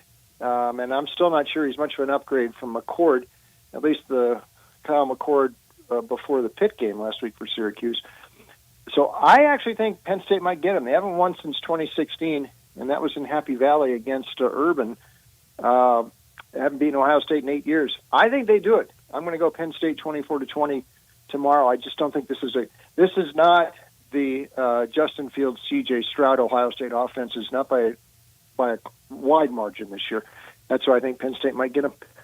Bruce, I think, kind of 30,000-foot view, I think defenses across college football and the NFL are catching up to the offenses. Yeah, I think so. And it's not so unique anymore. Took a while. And it goes in cycles like that, Brad, and we've seen that throughout the years. And back in the from the wing tee. In the 70s. Yeah, there's a while in the 70s everybody was running the wishbone. You saw it. Arkansas even ran it for a while. And then Pepper that Rogers changed. ran the wishbone at UCLA, as you well know. I sure do. I watched them in person, and it was rampant. And then the 70s ended, and then it sort of went away. So, yeah, I think teams have sort of caught up with that. And what Chip's doing isn't as unique. And like I said, his offenses have worked best when he's had a quarterback who could move. And that's not necessarily the case with Will Howard. This is a big one tomorrow for Ohio State. They could still miss the playoff, I think. They lose tomorrow, and that's Oregon and Penn State. Those are two good teams to lose to, but no guarantee they make the playoff. We'll see. Bruce, the 70s weren't so bad. We got the birth control pill and the wishbone in the 70s. That wasn't too bad, was it? No. When I look back, I kind of wish we were back in the 70s. Oh, man. Well, Bruce, let's go to a game very local here in Memphis. The Memphis Tigers on the road down in San Antonio against UTSA. Looks like right now Tigers about a 7-point favorite on the road after beating Charlotte last week at home. What do you think about this game? Well, the Roadrunners are in hiding this week. And it's funny, when we were driving back from Oxford up to Nashville, I was actually watching in the cars while Paul was driving. I couldn't believe that score I was seeing with Tulsa, which was way behind. They were down 35-7 at halftime, and here they come back to win, and I was watching the end of that game. Really bad for UTSA, but this is not the same Roadrunner team this year. I mean, Frank Harris finally graduated. McCown, Josh's son at quarterback there, not quite as dynamic, and they're down this year. They're significantly down this year, and I think this is a game Memphis can win. Listen, Memphis is still in the mix here for the 12. Now, they got to keep winning. They do have that loss to Navy, but let's see. There's a chance they could still get in the American title game if results fall their way. And they would have a chance, though I will say right now, I mean, Boise's got the inside track right now to that last bid to the playoff. And that loss to Oregon is only by 3 points, and that's about as good a loss as anybody has in the country. So they're going to need Boise to lose again, and Memphis has to win out. It is not impossible, and I think the Tigers go down to take care of business against the Roadrunners and cover the number tomorrow. Bruce, on Tuesday night will be the first college football playoff bracket reveal. What will inspire more outrage, the college football playoff bracket reveal Tuesday night, or spoiled ballots, or hanging chads Tuesday night? Well, I'll tell you, the other thing is college hoops actually starts on Monday night. So Yeah, exactly. if you can believe that, if you can believe that, Crazy. I mean, we're 3 days away from college hoops starting. But let's hope the football causes more controversy Tuesday than the general election. Bruce, I'm at the point, and I get here at old politician Arkansas used to say this. I'm to this point that I tell people I'm in prayer. They go, "Oh, really? For who?" For neither candidate. I'm in prayer for it to end. Yes, I think we're ready for this all to end. That's for sure. Yes. Make it stop. That's right, absolutely. We've talked a lot about Ole Miss. You watched them play last week in person. Now Ole Miss goes on the road, take on the Razorbacks of Arkansas. Right now, Ole Miss a 7.5-point road favorite. What do you like in this one? Well, I think that's too much. As Brett reminded me last week in the Grove, it's been since 2008 that the Rebs have won up there in Fayetteville, and even that one was kind of hairy, and he had to get out of there alive after the game. Barely. And my mother made everybody in the state mad at us.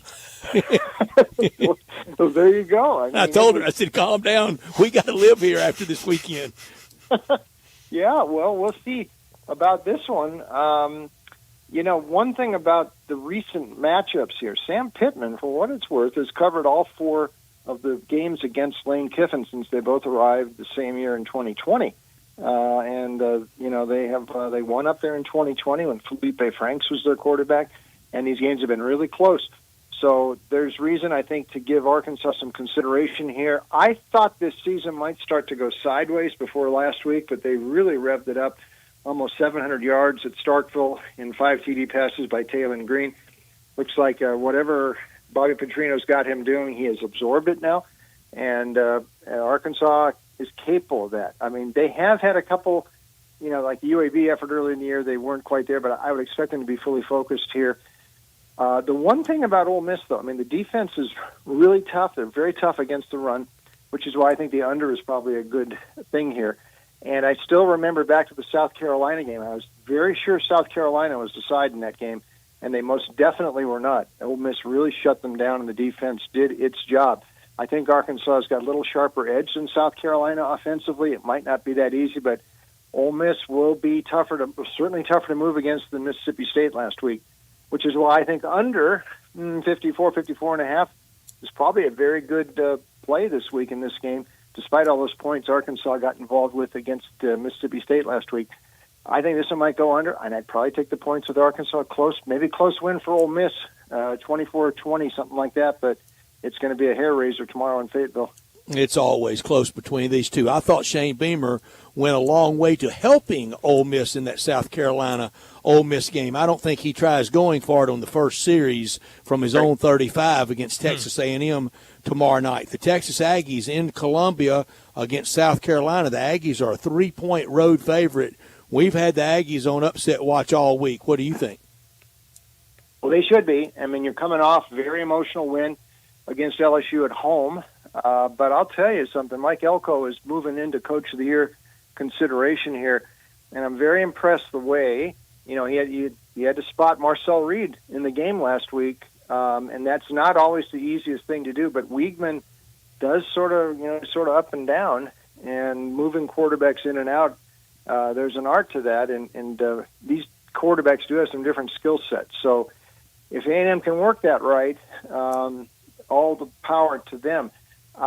Back to the Ole Miss game with South Carolina, that's the thing that sort of bothers me, though, about South Carolina, because the offense can get bogged down at times. That defense is nasty there. That defensive front is tough. Ask Alabama about that. And they've had some big efforts. Look what they did to Kentucky earlier in the year. Shane Beamer is most clearly is saving his job, I think, this year. But this offense can sort of go in the blink sometimes with Sellers. He's not that consistent. And I think Elko is a master coach, and he has proven it this year. And A&M is sitting pretty right now. I don't think they slip up this week. I think they got a little extra gear. And having those two quarterbacks they can use, that helps. 27-19 A&M. I think they survived this one at Williams-Brice. They're playoff bound then, Bruce.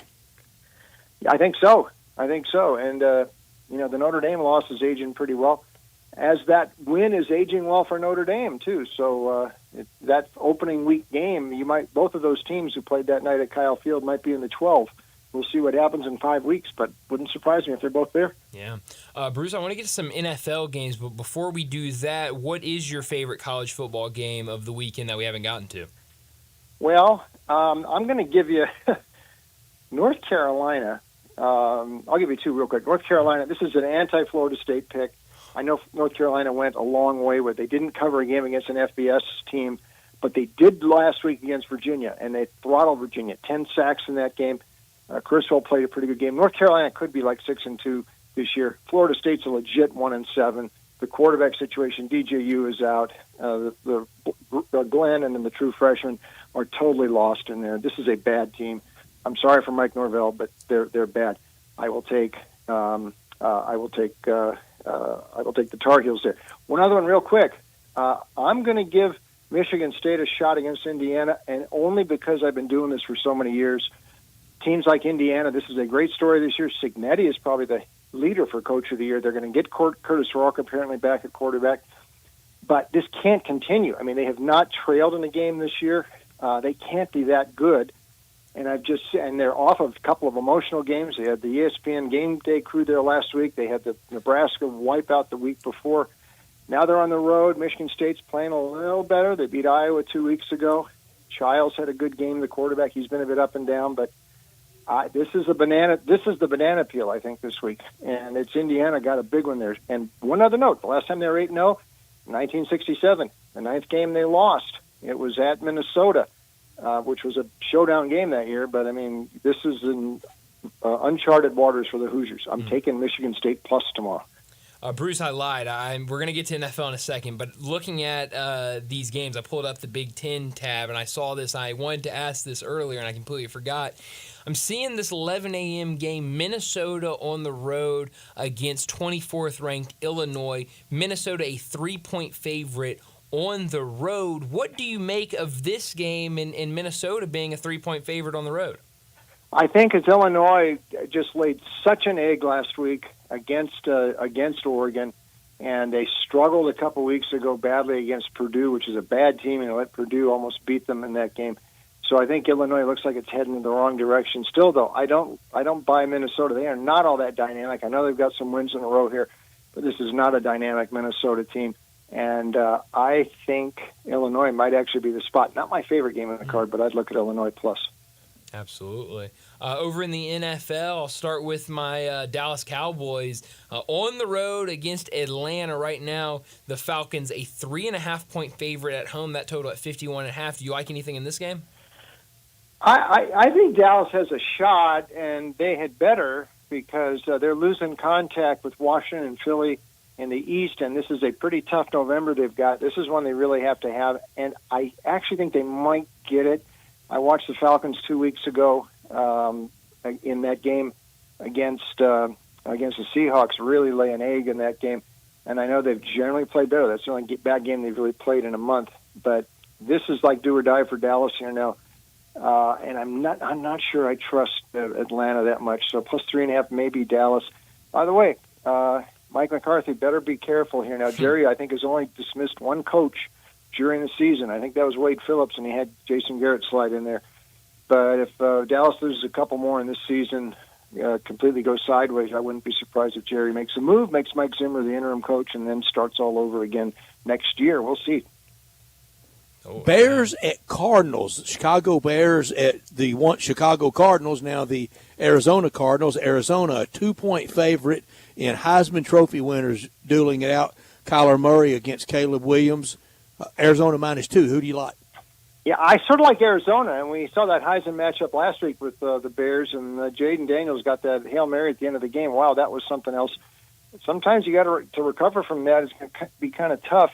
I think, Arizona is sneaky good here, and Marvin Harrison Jr. is starting to make an impact. James Conner is still healthy running the ball. Kyler is healthy. By this point in most recent years lately, Kyler is hurt by this point, and he is not hurt right now. And I wonder about the Bears. I mean, the schedule kind of broke well for them. This is a challenge, and Kyler's been around longer than Caleb. I'm going to take Kyler in this one and lean to the Cardinals. I like it. Sunday night football, Colts and Vikings right now. The Vikings a 5-point favorite. That total at 46.5. What do you like in the primetime showdown? Well, the big news here is Joe Flacco's in there, quarterback for Indy. I think that's the right move by Shane Steichen. Flacco put up some very good numbers, and he's in there earlier this year. Richardson's 2 up and down. The Colts have covered. They've only failed to cover one game. I think they've covered 5 in a row now. 7-1 versus spread this season. All these games the Colts and Vikings play are pretty close. You're giving me 5.5. I think that's worth it. Sam Darnold, they're having a little bit more trouble protecting him in recent weeks. He's taken 10 sacks the last 3 games.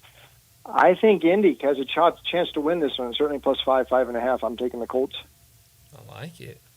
Colts plus 5.5. Favorite NFL game that we haven't gotten to? The Rams are going to beat the Seahawks, and I'm assuming Puka Nacua is going to play. I guess he tweaked his knee in practice, but they think he's going to be okay. With he and Kupp back, they are. This is the team that can win the West. And look at that division now. The Niners and Seahawks did not put the Rams away when they could. Seattle looks like a team to me that's got some problems. That thing, you can't unravel the way they did on the field and on the sidelines against the Bills last week. I wonder if Mike McDonald has lost control. And, oh, by the way, the Rams, Sean McVay has covered 7 straight against Seattle. Those are all Pete Carroll, but still, he said Seattle's number. So I'll take the Rams. One more. Denver, just real quick. They play at Baltimore and Kansas City the next 2 weeks. They're going to get at least one of these wins. It might be Sunday. It might be next week against KC, but I think Denver's for real, and I'd watch them against the Ravens. Bruce, do you like anything tonight in the NBA? Or I don't think there's many, if any, lines out for college basketball on Monday. Is there anything you're kind of looking at for Monday for the start of the college basketball season? No, I think I'm going to wait until the election's over, and then I'll start looking at college hoops. Very smart. NBA tonight. Look at Oklahoma City's defense that's playing. Defensive numbers are outstanding for Oklahoma City. That's Oklahoma State. Oak City's playing Portland tonight. That number's about 221. That is too high, so I'd go under that one. And I might also go under the Knicks and Pistons. Pistons, I'm not sure about Karl Anthony Towns' status. He's got a sprained left wrist. He did score 44 the other night, but I'm not sure about his status tonight. Detroit ain't that bad. They got a lot of veterans they picked up, Tobias Harris and Malik Beasley and others, but they are slowing the offense down a bit to give these guys some looks, and they're playing lower-scoring games this week, so 217.5 looks too high there. I'd look at 2 unders tonight in those in the NBA.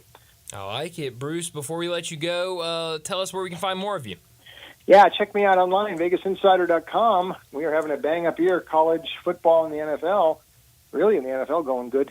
Got one with even risk taking the Jets, and that worked last night. I don't normally recommend that, but, I mean, that's what we did, and it worked. VegasInsider.com. Also, picks at CBS Sportsline, Sportsline.com, and my new place with a different twist, Winners and Winers, WHINERS.com, and picksandparlays.com. Bruce, as always, thanks so much for joining us. We'll do it again next Friday. Okay, guys. Thank you. Thanks, Bruce. Thank you. Bruce Marshall joins us from Vegas Insider, CBS Sports, and BAMSports.net. Before we get to a break, let me remind you about our 4 o'clock sponsor. It's Wilson's Pro Wash. Do me a favor. Picture your home beautifully clean and pristine. Does that seem impossible? Well, not if you call Wilson's Pro Wash. Their Gentle Touch Pro Wash will restore your house, fence, driveway, commercial building, and more to their very best. Wilson specializes in cleaning all hard surfaces, from concrete to stone, brick to mortar, even wood to vinyl siding. Then Wilson's can seal your surfaces so they stay looking brand new. Wilson's Pro Wash, clean is their mission. They'll wash away everything but your sins, so give them a call at 901-524-6799. That's 901-524-6799, or online at wilsonsprowash.com. Let's get to another break, and when we come back, we're talking the Razorbacks with Ty Richardson. Broadcasting from the Family Leisure Studio, we are Sports 56 and 98.5 FM. Rick's Powder Coating for a beautiful finish every time. Rick's Powder Coating specializes in automotive, ornamental, residential, and industrial coating. With 2 conveyor lines and the largest batch ovens in the Mid-South, Rick's can accommodate all of your powder coating needs. Locally owned and operated since 2002, Rick's Powder Coating will customize a beautiful finish just for you. Drop by or call to see how Rick's Powder Coating can bring color to your life. 901-367-2771 or rickspowdercoating.com. Guns, guns, and more guns. Over 700 firearms in stock. Home defense guns, old guns, new guns, used guns, big guns, little guns. Every gun you can think of, Classic Arms has them. All brands like Glock, Sig, Colt, Ruger, Smith & Wesson, Browning, Beretta, Benelli, Remington, Winchester, and more. Guaranteed lowest prices in town. Only gun importer in the Mid-South. Free gun inspections and appraisals and free bore sighting for the upcoming deer season. Shop online at ClassicArmsOfMemphis.com or visit Classic Arms at 1740 Germantown Parkway behind Quicky's Barbecue in Cordova. You know, sometimes I wish I had a gun. Well, I'm armed, but before I bought one, I still went to Top Gun Academy to learn to protect myself without a gun. How is that possible? Top Gun's personal protection training. It's perfect if you want to protect yourself without firearms. I don't know. And it's perfect if you feel the need to carry a gun for self-defense, because the last thing you really want to do is shoot. That is scary. Not at Top Gun. It's very comfortable, and you learn to load, handle, and shoot a handgun safely. Protect yourself. Go to Top Gun Academy. They're at 2770 Witten Road. Step up your wings game at East Coast Wings and Grill. With 60 wing flavors and 7 heat indexes, do you have what it takes to turn the heat on your wings up to insanity? East Coast Wings and Grill is family friendly with a large variety menu to satisfy the whole bunch. Sign up today for their loyalty program and taste the rewards. For every dollar you spend, you collect a point. Earn 100 points and receive a $5 reward.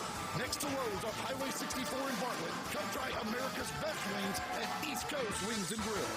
Ole Miss Rebel Yell is back. The Rebel Yell Hotline Radio Show is back on WHBQ Sports 56 and 98.5 FM. Every Monday night at 6, hear the latest news on your Ole Miss Rebels with Yancey Porter with 24/7 Sports, former Ole Miss defensive tackle Mike Fitzsimmons, Gordon Ford covering SEC Sports Call, and former Ole Miss baseball announcer Gary Darby. From kickoff to free throw to extra innings, your Ole Miss Sports on the Rebel Yell Hotline Show right here Monday night at 6 on Sports 56, 560 AM and 98.5 FM. Your Mid-South Sports Station. I'm with John Burgos from the world-famous Rendezvous in the Alley since 1948. Brett, we have catered parties all over this country and all over the world, from Singapore, Australia to Central Park in New York. But many people don't realize how much we do locally. For holiday events, office parties, tailgating, birthday parties, you can't do better than the Rendezvous.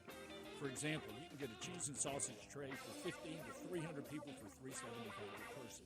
You can even build your own nacho bar for $10.50 per person. All you need is a minimum of 15 people. In many cases, we can arrange delivery and full-service catering. We've even made it easy to get to-go items. You can just park at our front door in the alley, put on your flashes, and we'll get you going ASAP. For all your catering items and prices, go to hogsfly.com, click on menu, and drop down to catering. Thank you, John. The Rendezvous, Mr. Charlie Burgos' Rendezvous, in the alley since 1948 and celebrating its 75th year. Do you know one of the best things you can do for your employees or family's health? Provide Arctic Clear bottled water. Arctic Clear bottled water is your locally owned and operated bottled water provider. Arctic Clear is 100% natural spring water with free delivery and setup, dependable service, and no long-term contracts. What an easy choice. Call Jeff Manus today, 901-382-2363, or visit arctic-clear.com. Arctic Clear bottled water. Call now, 382-2363. That's 382-2363. Sports 56 traffic. Good afternoon. There's a couple of accidents still getting some attention out here. Watching it build, not only out of the Midtown area, but sometimes in this construction zone over here. It's been that way on and off today. Northbound 55 between Macklemore and South Parkway as it cranks up down through South Haven right now, south of Memphis on 55. Again, lots of radar out here in weird places. Give yourself extra time. Hey, at the Humane Society of Memphis, Shelby County, you can adopt a pet and change a life. For more information on the animals that are up for adoption, log on to their website at memphishumane.org. That's memphishumane.org. I'm Commander Chuck with your on-time traffic.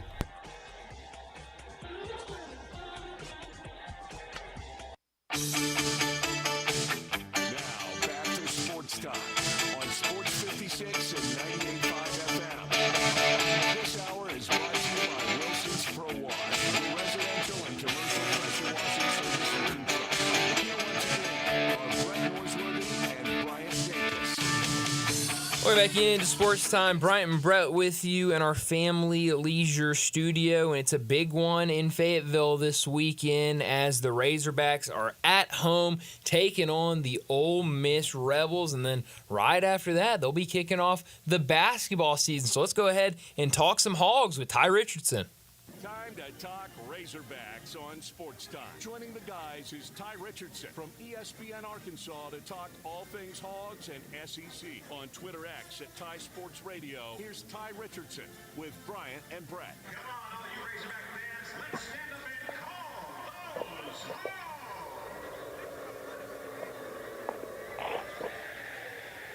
Ty Richardson joins us to talk some Razorbacks. Ty, a big win over Mississippi State last weekend, now a big one as Ole Miss rolls into town to take on the Razorbacks. What's the excitement level? What's the talk of the town this week? Well, the talk of the town is not only is Ole Miss rolling into town, but Brett Norsworthy. That's right. That's it. Staying in Arkansas the last couple of days. Brett was texting me this morning. I mean, this is and I hadn't looked at this the last 16 years, but Brett pointed out when we were texting 8-8 the last 16 years. This is, to me, the best game year in, year out for both teams. When you look at the history of this rivalry, maybe not over the course of time, but specifically in the last decade and a half, guys, this is typically a great football game.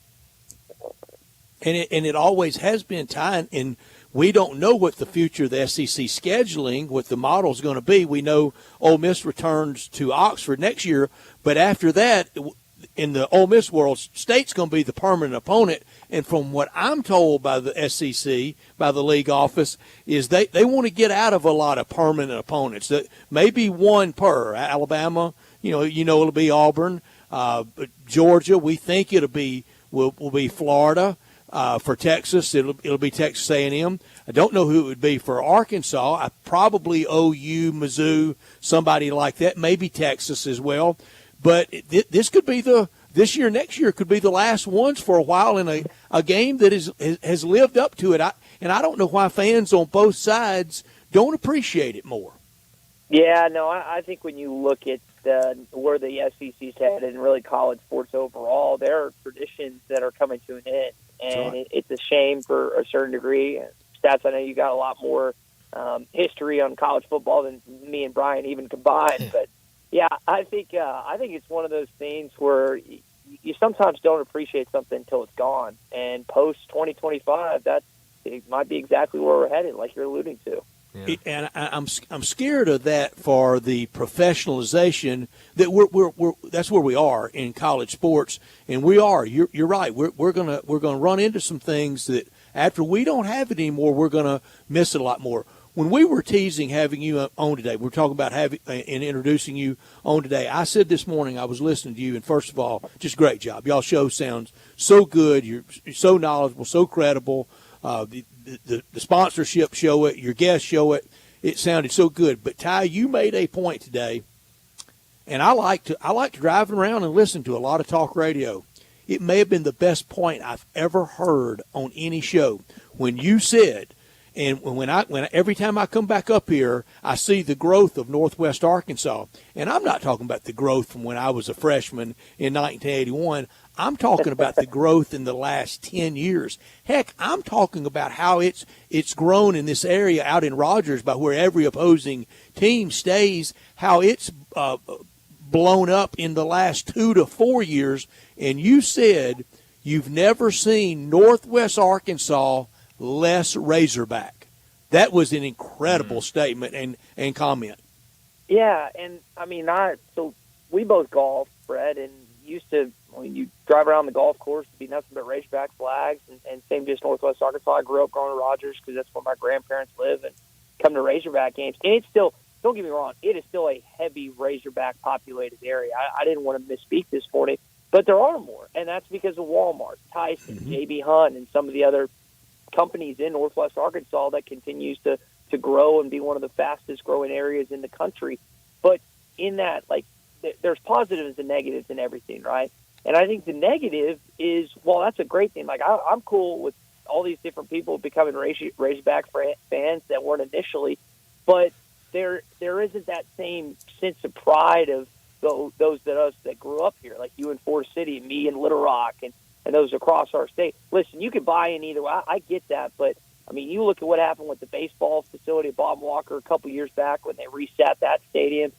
Bud Walton Arena, for those that don't know, is going to go through a reseating structure after this season, and there's going to be a lot of corporate buy-ups, people that can afford it but aren't necessarily diehards. And listen, there's give and take in college athletics with us heading to this $22 million a year revenue distribution.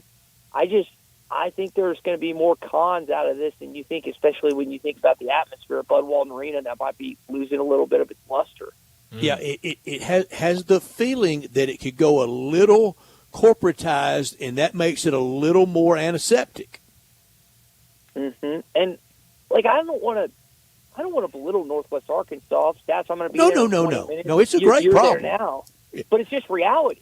Yeah, I had someone tell me, and I think this is spot. It's like Little Rock is a Razorback town. Forest City, and I don't know, there's some Ole Miss and you got some Memphis there, but I think Northwest Arkansas, as we continue to watch Walmart and and Tyson, J.B. Hunt, I keep referring to those three companies because they're bringing in the most workers and most employees. There's people from all over the United States, which again is great. It's just they didn't grow up here. They don't understand how important this little college, I say little, it has over 30,000 people now in Fayetteville, Arkansas, is to the entire state. Yeah.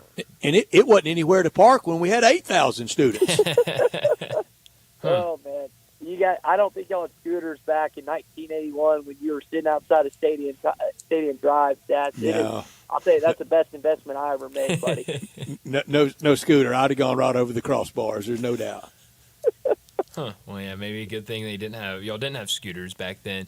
Ty, last week when we were talking with you before the Mississippi State game, you said maybe keep an eye on the freshman running back Braylon Russell, and it was hard to miss him. 175 yards on 16 carries last week. A lot of people were talking about him after his 62 yards on 8 carries when he had to come in against Tennessee. What have you seen from the young running back? Man, I saw a kid that shined in his first official start. I mean, that's the most yards by a freshman running back in college football this year. Wow. And, I mean, it was impressive what he did.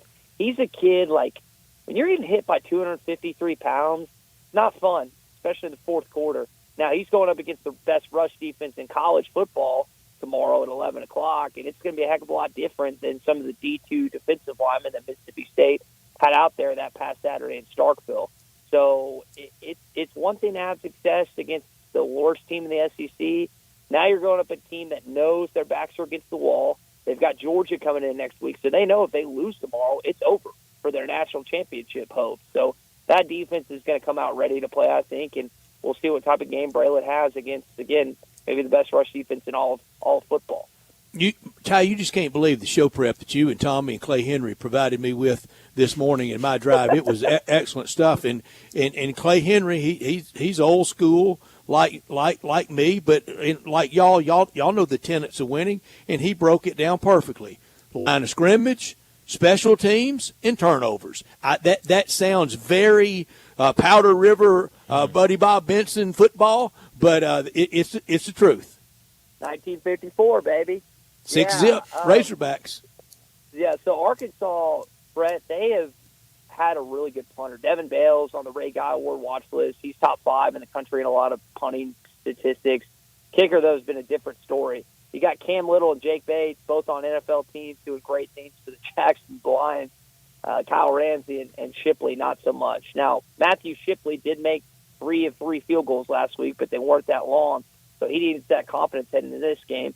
Because I didn't think it's going to be one way or another a field goal. Now, if Arkansas turns the ball over, they'll lose by 3 touchdowns tomorrow. But if they keep it, which they haven't the majority of the year, then this is going to be a really good football game. I think that Arkansas, so we know that Ole Miss went out in the transfer portal and got some really good players, I'm assuming from NIL. Coach Pittman referred to the defensive line for Ole Miss as the Louis Vuitton and Arkansas is the blue light special for Walmart. Yeah. And those blue light specials, they weren't bad back in the day, Brett. You could tell me and Brian about those. Not bad at all. No, so we'll see. We'll see which if the Louis Vuitton or the blue light special is more impactful tomorrow. Taylor Green's the most athletic quarterback Ole Miss has faced all year. I'm not going to try to make him better than Garrett Nussmeier, but he's not far away from that. Bryant saw him last year in Memphis with Boise State. How'd they ever lose to anybody last year with Green and Ashton Fenty? But Arkansas gets him, and Bobby Petrino's done a great job with him. Yeah, I think Green is an interesting story. We got a chance to talk to him this past summer, and what he was telling us is once his coach got fired, and there was just a lot of stuff that he had to deal with, and he took it head on. I'll give that kid credit. From the moment he got to campus, he has been characterized for every one of his teammates, coaches, and media members too as a leader. And you know how sometimes there's misnomers about someone in a positive way? It's not necessarily that. This kid actually seems like he's the case. He takes it on the chin when he messes up, which is a huge thing. Because you know how some kids will blame their teammates or blame their coach or whatever? He's taking it front and center. And I'll say it, KJ. I'll say it. I'm not going to run from it, KJ. Yeah, and I hate that because KJ provided me a lot of good memories in 2021, but it didn't click last year. And I think a lot of Arkansas fans were frustrated. He was frustrated. Enos was frustrated. But he's a kid that could make a play or two tomorrow that'll make you go, wow. But Darn, on the other hand, can do the same thing. I mean, Arkansas is going to have just as such a time trying to defend him. And if Trey Harris plays, that's a nightmare in itself, guys. Yeah, absolutely. Last thing for you, Ty, real quick.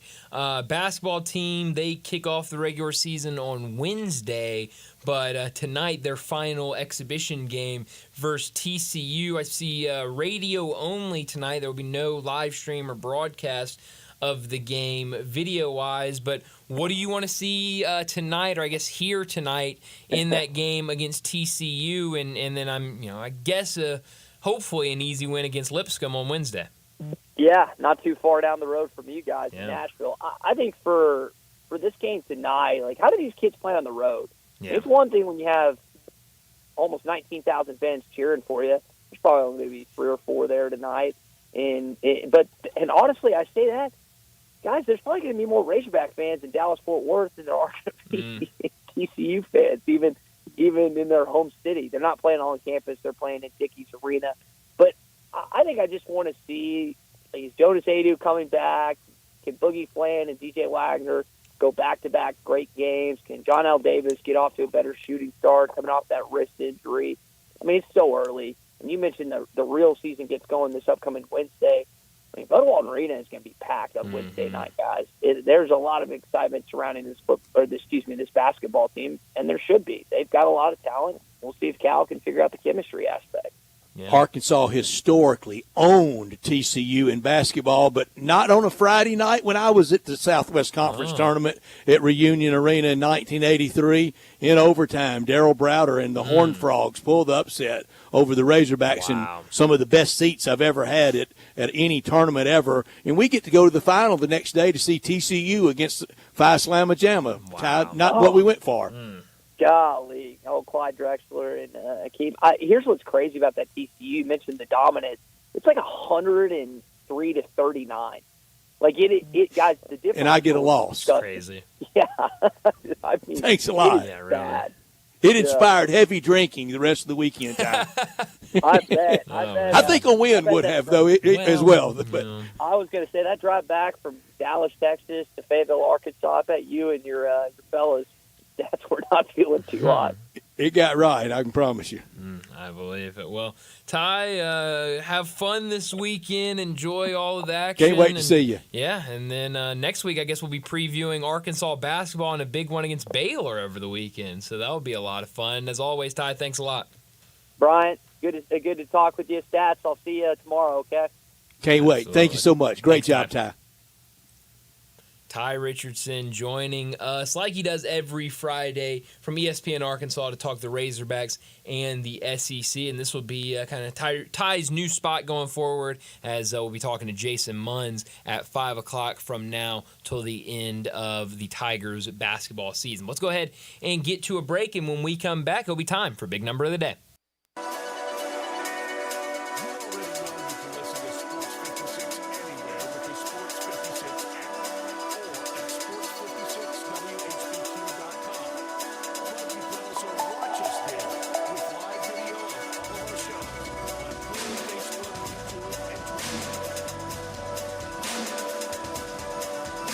Traffic brought to you by 901 Eats to Go, 3135 Kirby Whitten Road in Bartlett. Pick up, DoorDash, Uber Eats, or online at 901eats.com. Eats with the Z. Good food fast.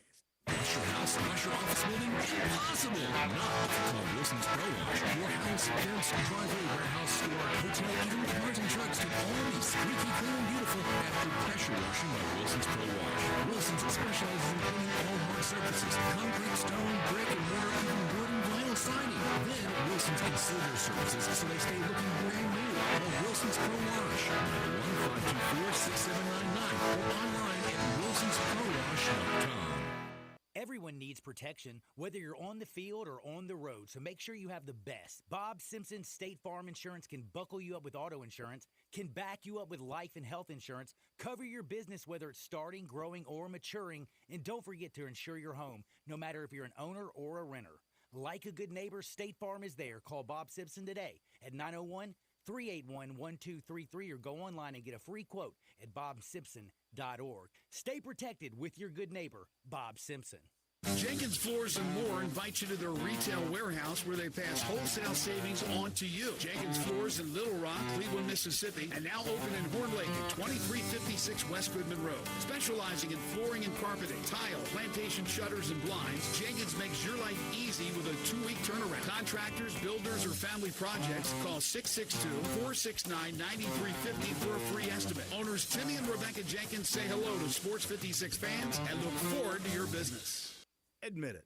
When you start thinking about tastes of Memphis, you think treats, sweets. You think Dinstall's. For 122 years now. What is that, 5 generations? When people wanted something to bring to a party that will just make everybody happy, they bring out Dinstall's. 122 years of Cashew Crunch, of Heavenly Hash, of Turtlettes, of their award-winning fudge. That's worldwide. It's known that well. Then there's the milk chocolate. It all starts there. There's the double dip peanuts. And then every fall, those famous chocolate-covered strawberries with that fondant. And they won't tell you what's in the fondant, but it makes it oh so special. And easy to get to. 5 locations. There's where they make the candies in Pleasant View. There's Germantown. There's Collierville. There's even one downtown and in my neck of the woods in Laurelwood. You know what? 122 years made in Memphis and enjoyed by the whole world. Dinstall's.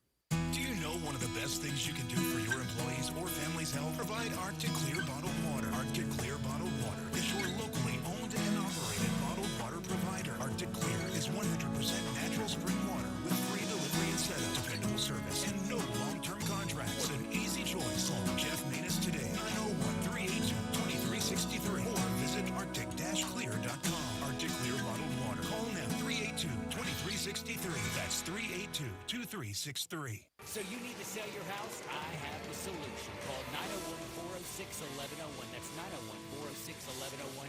Call my buddy Bill and I buy houses. Any house, any area, as is. It's literally as simple as that. Just pick up your phone.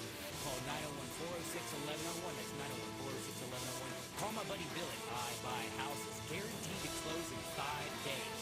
If you need to sell your house fast, call Bill at 901-406-1101. That's Bill and I buy houses. Now, back to Sportstime on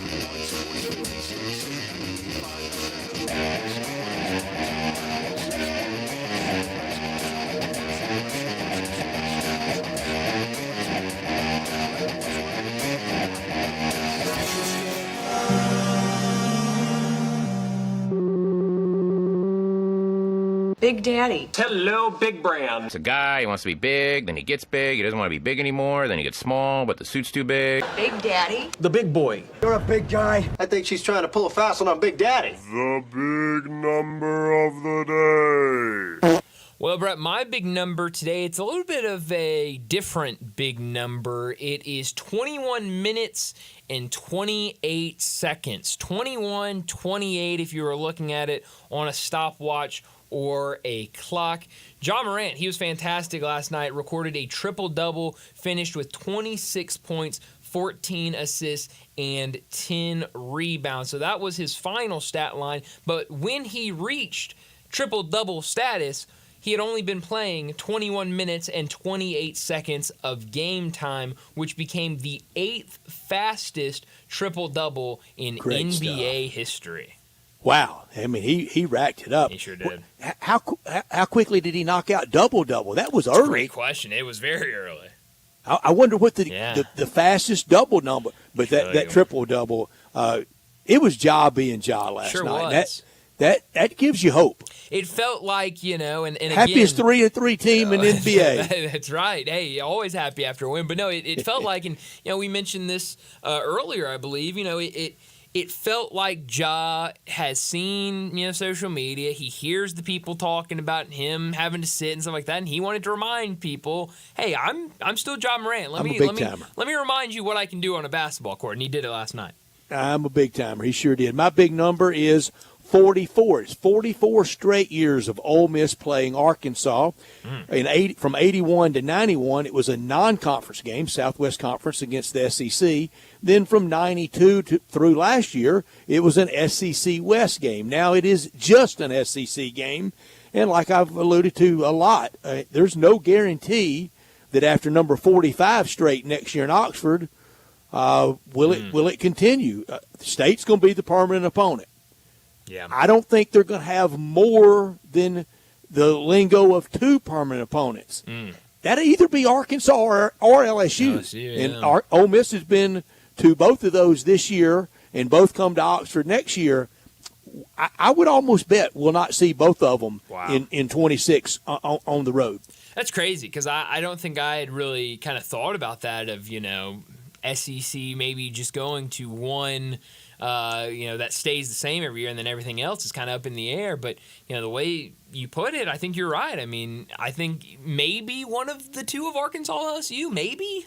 Yeah, and just no appetite in the Arkansas world for Missouri to be the permanent. No. Maybe Oklahoma, certainly Texas. Sure. But everybody can't be Texas as Right, permanent. yeah. You know A&M's going to be. A&M, yeah. So, wow, that's going to be a big discussion when it is out there. I wanted to bring this up, and since we have a couple of minutes, and since we're talking about SEC football, I guess this is as good a time as any to bring it up. Brett McMurphy, about 4 o'clock, so about an hour ago, at the start of this hour, tweeted out, SEC coaches will be suspended a game for third violation for players faking injuries. Commissioner Greg Sankey notifies SEC coaches and ADs, and this is a quote from it, as plainly as it can be stated, stop any and all activities related to faking injuries. First violation, head coach fined $50,000. Second, $100,000 fine. And the third, a coach is suspended for the next game.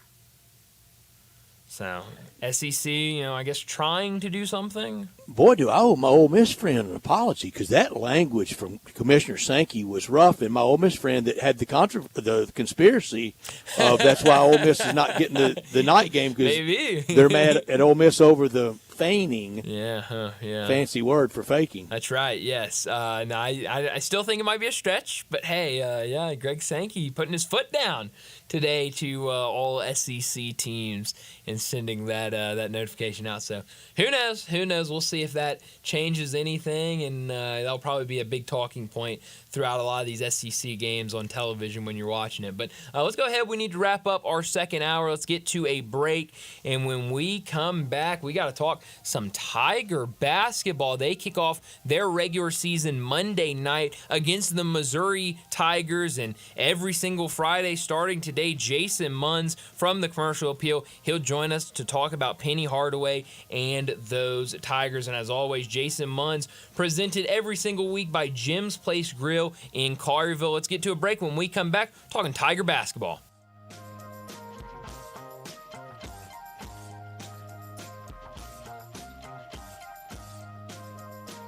You or someone you know or care about has dealt with a difficult divorce. When facing divorce, you need the attorneys at Rice Law. Nick and Larry Rice lead the firm with 3 generations and 7 decades of experience. Located in Memphis, serving the entire state of Tennessee and North Mississippi. Rice Law is who you need to call. Simple or difficult divorce, they know how to handle it. Call Rice Law at 901-526-6701, or for more information, visit them at aboutdivorce.com. That's aboutdivorce.com. Family Leisure is having the world's biggest spa setting. It's happening right now. You can save thousands on in-stock hot tubs that are ready to be delivered. Family Leisure has spas that start at just $28.99. You know those cold plunges? You can get one for yourself starting at $39.99. Or how about swim spas? They start at $17,499. Plus, Family Leisure has set up special financing just for this event. Have you been sitting on the fence about an above-ground pool? Get off that fence and get to Family Leisure to take advantage of huge discounts on all their in-stock above-ground pools. And if you need some patio furniture, it's all priced to move out now. It's not too late to have some summer fun, courtesy of Family Leisure. But you better hurry up. The world's biggest spa sale might go on forever. Family Leisure. With and run at I-40. Family and fun come together. Step up your wings game at East Coast Wings and Grill. With 60 wing flavors and 7 heat indexes, do you have what it takes to turn the heat on your wings up to insanity? East Coast Wings and Grill is family friendly with a large variety menu to satisfy the whole bunch. Sign up today for their loyalty program and taste the rewards. For every dollar you spend, you collect a point. Earn 100 points and receive a $5 reward. Next to Lowe's off Highway 64 in Bartlett, come try America's best wings at East Coast Wings and Grill. The 2025 Range Rover Sport sits right at the heart of the Land Rover lineup, offering a perfect mix of style, performance, and versatility. Smaller and more agile than a full-size Range Rover, it's a great option for everyone who wants luxury and practicality. Every model comes with 8-speed automatic transmission and all-wheel drive standard. Whether you navigate city streets or tackle rough terrain, Range Rover Sport has you covered. Every drive is powerful and breathtaking. The 2025 Range Rover Sport is the epitome of sporty luxury. Test drive one at Jaguar Land Rover Bluff City. Sports 56 traffic.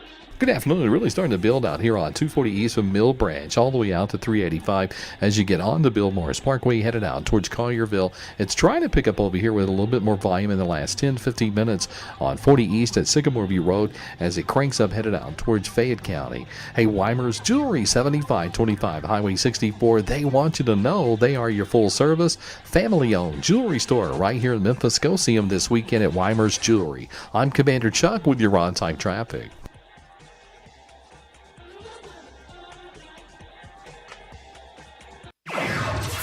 From the Family Leisure Studios, we are Sports 56, WHBQ Memphis, and W253DF Memphis.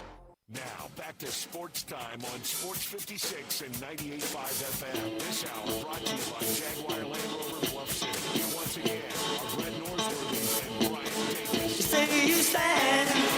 Jenkins. Another year of Tiger basketball begins on Monday night when it's Tigers and Tigers, the Memphis Tigers versus the Missouri Tigers Monday night at FedEx Forum. And with that, it was time for us to start Tiger basketball talk every Friday with our great guest, the best, Jason Munns from the Commercial Appeal, the paper of record covering all things Memphis Tigers like it has forever. And Jason Munns knows so well the position that he holds in this marketplace, a position that has provided superstardom for so many people, and I think he has lived up to it very, very, very much. We're also very proud of our great sponsor, Jim's Place Grill, that brings you Jason Munns every single Friday. And at Jim's Place, over 100 years of charcoal grill steaks, over 100 years of celebrations, family time, and lasting memories. And they want me to stress now, start booking the Christmas parties, the office parties, the holiday get-togethers, the big groups, the small groups. They want you to start booking it now. You got plenty of time to do that, and they're ready to have your celebration begin with them and have a great time around the holidays or any time. The Terrace family with their touch for our community for all these years. Recipes that date back to the beginning in downtown to now in Collierville at the railroad tracks at Poplar and Houston Levee. Online at jimsplacegrill.com. Don't forget the E in grill. Every steak grilled perfectly over an open flame. Come to Jim's Place and taste and see and feel the difference. Lunch hours Monday through Friday, 11 a.m. to 2 p.m. Dinner hours Monday through Saturday, 5 p.m. to 9:30 p.m. In the bar, what a great area to relax and enjoy your friends and watch all the games. Since 1921, a Memphis landmark. Hard work, values, and a dedication to their valuable, appreciated diners. The Terrace family, they've created a memorable dining experience. The lunch menu, the staples like the souffle ma, the shrimp cocktail, crab cakes, the salad dressings, all homemade. And at dinner time, the soups, the seafood, the calamari, and those steaks, fillets, ribeyes, and strips. Great bar area, great time at Jim's Place Grill in Collierville. So the Tigers are 0-0. Never mind those exhibition games against North Carolina and Alabama. And to talk about it all with us, we welcome in Jason Munns. Jason, thank you so much for your time. Jim's Place appreciates you and our listening audience, and we appreciate you so much. I can't begin to even try to live up to that intro, but so I'll just leave it at that. I will say, I feel whole again. Like I felt, yes, sir. I felt we do too. All off season, like there was something missing, and now I realize what it was. All right, now, here's how you can live up to it, Jason. Guaranteed to Tiger fans a Final Four appearance come early April. I wish I could. Because if I could do that, then I would probably be, like predicting all sorts of things and making a lot of money off of it. But I don't have those powers, unfortunately. Jason, it's been a while since we talked to you. We didn't talk to you at all throughout the off season. A lot happened. Describe Memphis Tiger basketball off season to us in a couple of words, a sentence. Oh, come on. What was this off season? That was it. That was my description. Oh, come on. Yes, I like how that. I like that. How on earth could one even begin to it's like you guys are just stacking the deck against me all day here. No, it was breakneck wall-to-wall action. It was a normal Memphis basketball offseason. You had you got a whole new team, you got a whole new coaching staff for the most part. You had the ups and the downs of the recruiting wars, if we can call it recruiting anymore. We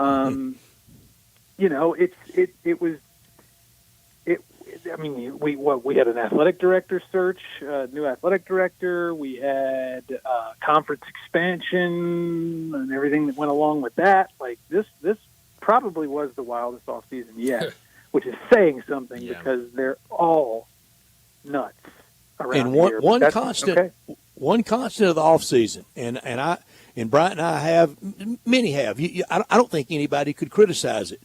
Coach Hardaway does not duck anybody. He would take on, I think he would play a schedule of North Carolina, Alabama regular season. I know he wants Arkansas.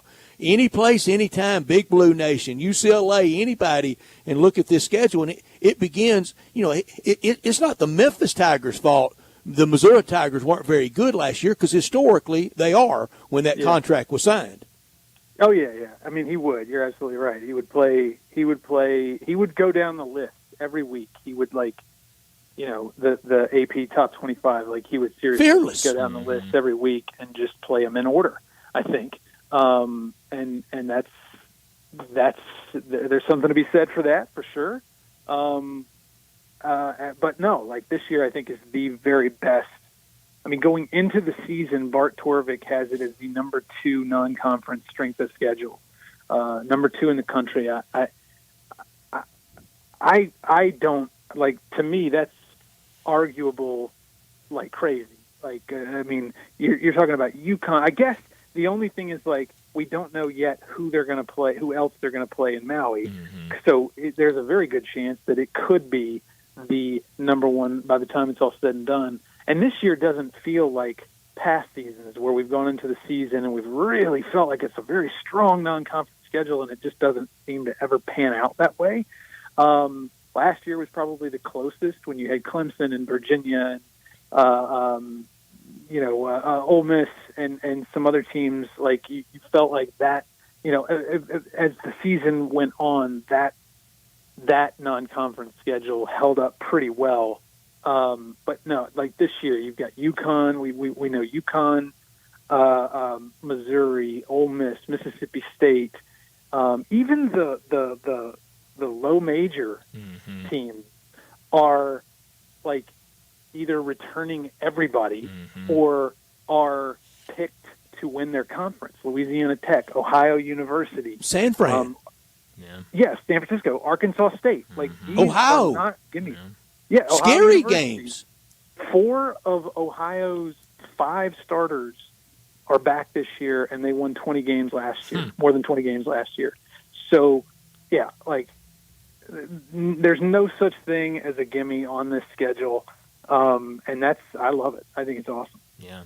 Well, when you look at the 2 exhibition games at home against North Carolina, down in Huntsville against Alabama, what were your takeaways from those? What were the positives you saw from this team? What were some of the negatives, need improvement areas that you saw from Penny Hardaway's team through those 2 exhibitions? I would say the biggest positives are P.J. Haggerty is every bit the scorer we thought he was coming in, or he was billed to be, or that he had demonstrated last year at Tulsa, he's every bit that scorer. Now, you could also say, hey, he only scored 32 points against Alabama because they weren't counting fouls, which was just the coolest thing I've ever seen in my life. Let's just never count fouls. A lot of people could put up 30 points if you got unlimited fouls. But anyway, no, he's very, very good. And he's exactly what you thought you were getting. So I think that's a positive. I think another positive is the fact that, these are exhibition games. And they were down by as many as 15 to North Carolina. They were down by as many as 21 to Alabama. And inside the last 90 seconds, it was anybody's game. The effort, this team was playing with a very, very Like they wanted to win these games, and again, these games don't count. They don't really matter. The outcome doesn't exactly matter, but Penny has always, up until about January of last year, of last season, been able to get his teams to never give up, to never quit. And this year is no different. Now, on the negative, so a couple other other positive things. I really liked what I saw out of Musa Cisse in the Alabama game. I really liked what I saw out of Jared Harris, the true freshman. I think he's gonna be really good. I don't think the conference got it wrong when they picked him as the preseason freshman of the year. I really like Baraka Okoji. I think he is going to be a sixth man of the year candidate in the AAC. Now, the negative, they didn't shoot the three ball for worth anything. They shot like 16.2% over the two games. But I'm not as worried about that as I am about the free throw shooting. They shot 60.6% from the free throw line. To me, and I said this on our podcast at Commercial Appeal earlier this week, I think they're going to be – I'm not saying that they're going to be a good three-point shooting team, but I think they're going to be good enough. But I'm not sure that the free – like, you can – three-point shooting is about a rhythm, and it's all this other – you got to get into the flow of things. Free throw shooting is just you. And we got 80 minutes of basketball, and they have not shot the ball well at all from the free throw line. So that one really worries me. Yeah, and Monday night, the Tigers against Mizzou, I think this is breaking news, installed as 4.5-point favorites with the over and under as listed as 152.5. So I was going to ask you, and you just answered before I could ask you. Give me something Monday night you that has to be markedly better, and that will be getting to the free throw line and knocking them down.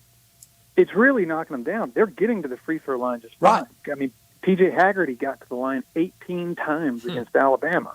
Again, we could talk about he would have fouled out long before he did that, but no, he was the only person in Division I basketball last season to get to the free throw line more than P.J. Haggerty was a guy who's playing basketball in Memphis right now, Zach Edey. Everybody else was worse than P.J. Haggerty at getting to the free throw line. That's not the problem. Now, against Alabama, he was like the only one, or one of the only ones, who was hitting his free throws. He was 14 of 18. Dane Danger has not shot it well at the free throw line. Musa Cisse does not shoot it well from the free throw line. So yeah, like they're going to have to either, go above and beyond in other areas, whether it's, defense or 3-point shooting or, creating turnovers, whatever it may be. They're either going to have to overcompensate some other areas to account for their inability to hit free throws, or they're going to have to just get much better at it. And so, that's really the biggest knock that I have on this team so far is that, because I think the defense, like the elements are there, the pieces are there to be elite defensively, like top 10 in the country defensively. I was talking to somebody earlier today who knows a little thing or two about Memphis defense. I was talking to Alex Lomax for a story that's coming out next week, so be on the lookout for that. Right. But I was talking to him, and I asked him, because he was telling me he's been staying up till 4 a.m. to watch these exhibition games because he's in Kosovo right now. It's like 4 a.m. when the Memphis games are ending where he is. But I said, am I wrong to think that Memphis is going to be an elite defensive team? And he goes, no. Most teams are going to shoot a very poor percentage against Memphis this season. So, maybe they can account for their free throw issues with their defense, but I guess we'll have to wait and see. Yeah. Speaking of that defense, y'all met with Penny Hardaway and a couple players yesterday. The media did, and Musa Cisse was one of the players y'all got, and he called himself the best defensive player in the country. What can he bring? I guess, what did you make of that statement, and what do you think he brings to the Tigers, and what kind of role do you see him playing this year? I'm not in a position to say that he's wrong. Like Yeah. he's a former Big 12 Defensive Player of the Year, and he's older, bigger, wiser. Back in a familiar setting, in a system that emphasizes defense as much as any program in the country. Like he's also got some really good defensive players around him. Tyrese Hunter has already, like he told me before he even got to Memphis, when I talked to him after he committed, he was like, I want to be the AAC Defensive Player of the Year. He's got like-minded people around him. Musa does, Yeah. and I think all of that is certainly, it makes it believable to me that he could be that type of player. Like, and I asked him this yesterday.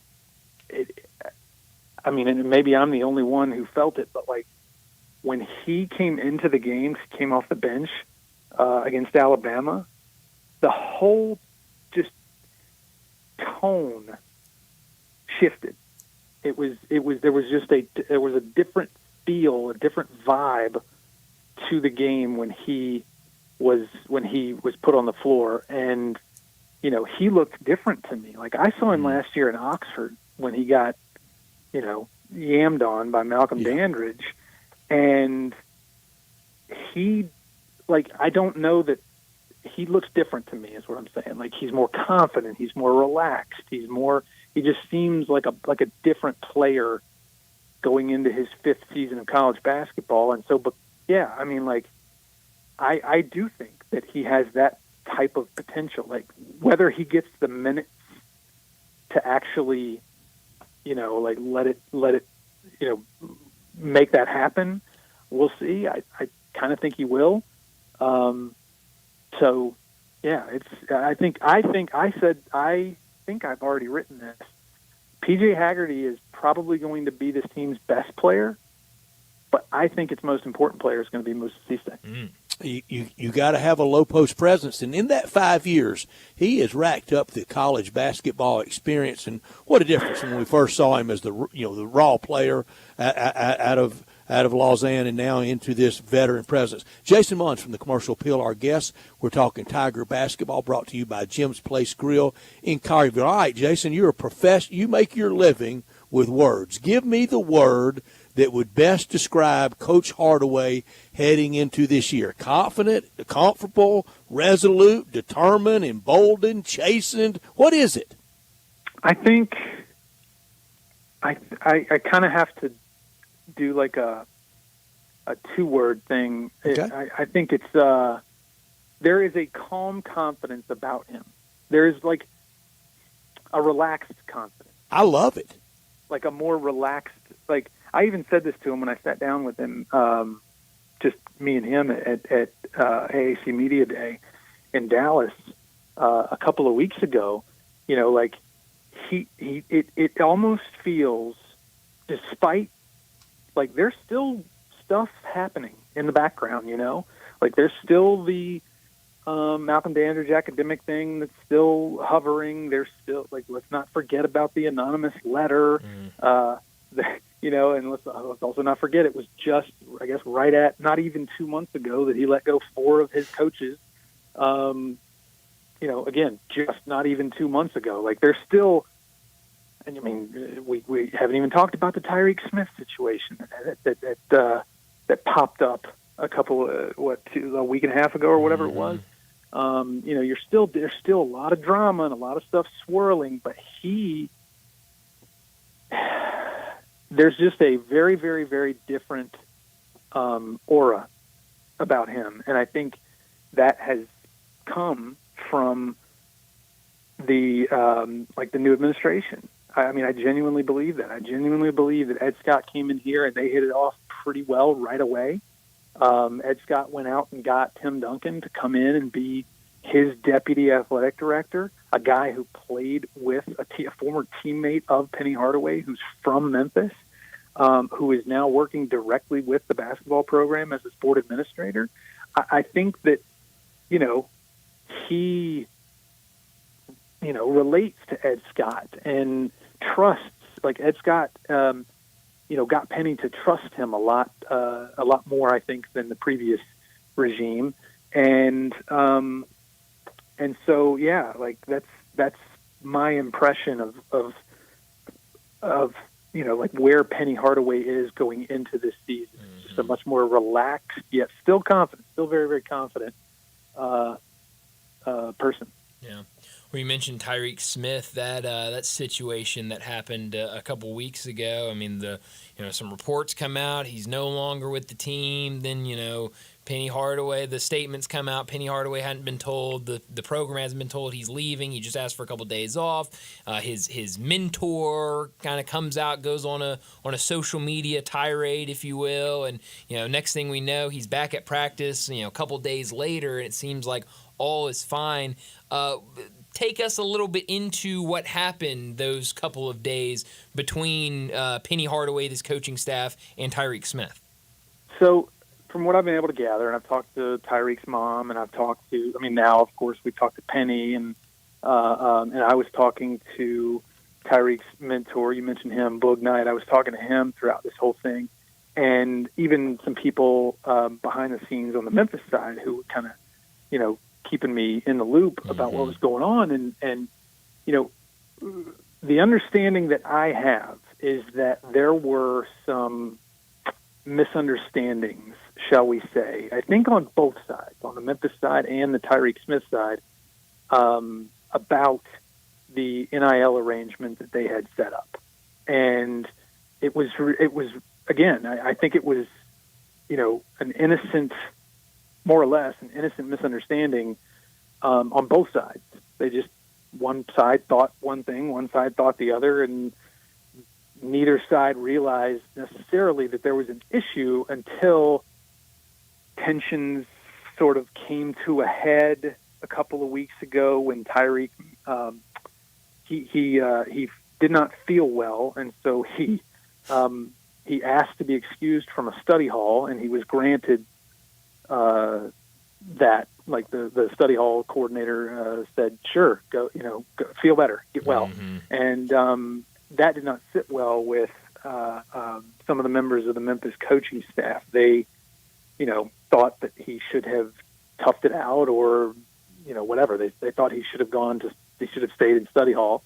And because he missed it, he was made to, they were, as coaches and as it happens in athletics, they made him run. They held him accountable. They made him run. He showed up. He ran. He did his laps or whatever he had to do. And then,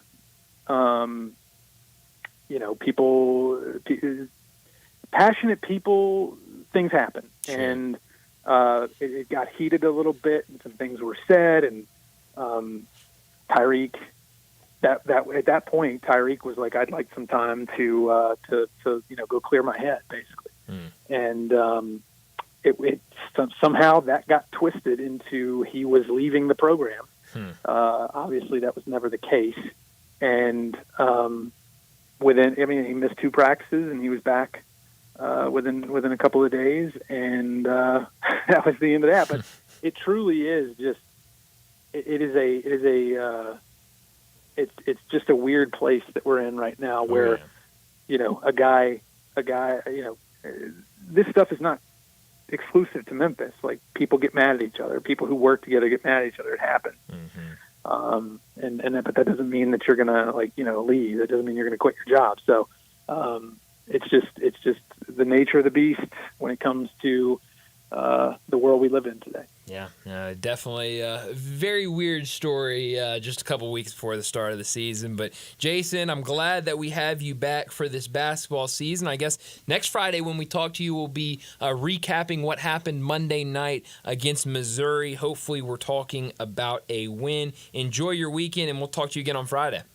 All right. Thanks, y'all. Thanks, Jason. Thank you, Jason, so much. Thank you so much. Jason Munn's with us, Talking Tigers, and he'll be with us all the way through The NCAA tournament's brought to you every week by Jim's Place Grill in Collierville. Yeah, and hopefully, like I said, next week we'll be talking about a win. And, Brett, you mentioned it. We got a line out. That means Monday we kind of have an idea of what that line will look like for Tiger Bankroll. It's gonna be fun. I gotta give Connor a refresher on what Tiger Bankroll. We love it looks all, like. don't we? Yeah, we absolutely So do. glad Tiger basketball here. Oh. Everybody is pulling for it Yes. to be a happy ending, great season for Coach Hardaway and the team. 100%. Let me remind you, our 5 o'clock hour brought to you every single day by Jaguar Land Rover Bluff City. Jaguar Bluff City has been the premier Jaguar dealership for the greater Memphis area since 1984. Their talented team, they're ready to help you find your next perfect vehicle at unbeatable rates. Swing by Jaguar Land Rover Bluff City today and check out the new 2025 models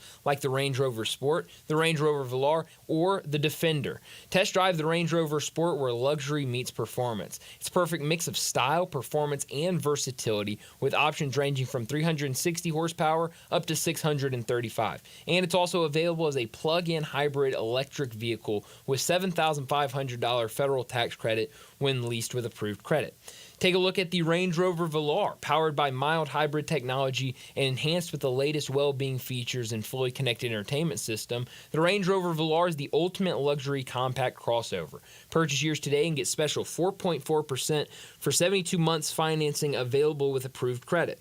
And don't forget about the 2025 Defender, available in multiple models to fit your needs. The Defender is built for the modern explorer, and Jaguar Bluff City is offering special interest rates for 60 and 72 months on various models. Give them a call at 877-259-6169. That's 877-259-6169, or online at jaguarbluffcity.com. Let's get to another break, and when we come back, it'll be time for our First National Bank and Trust Friday football forecast.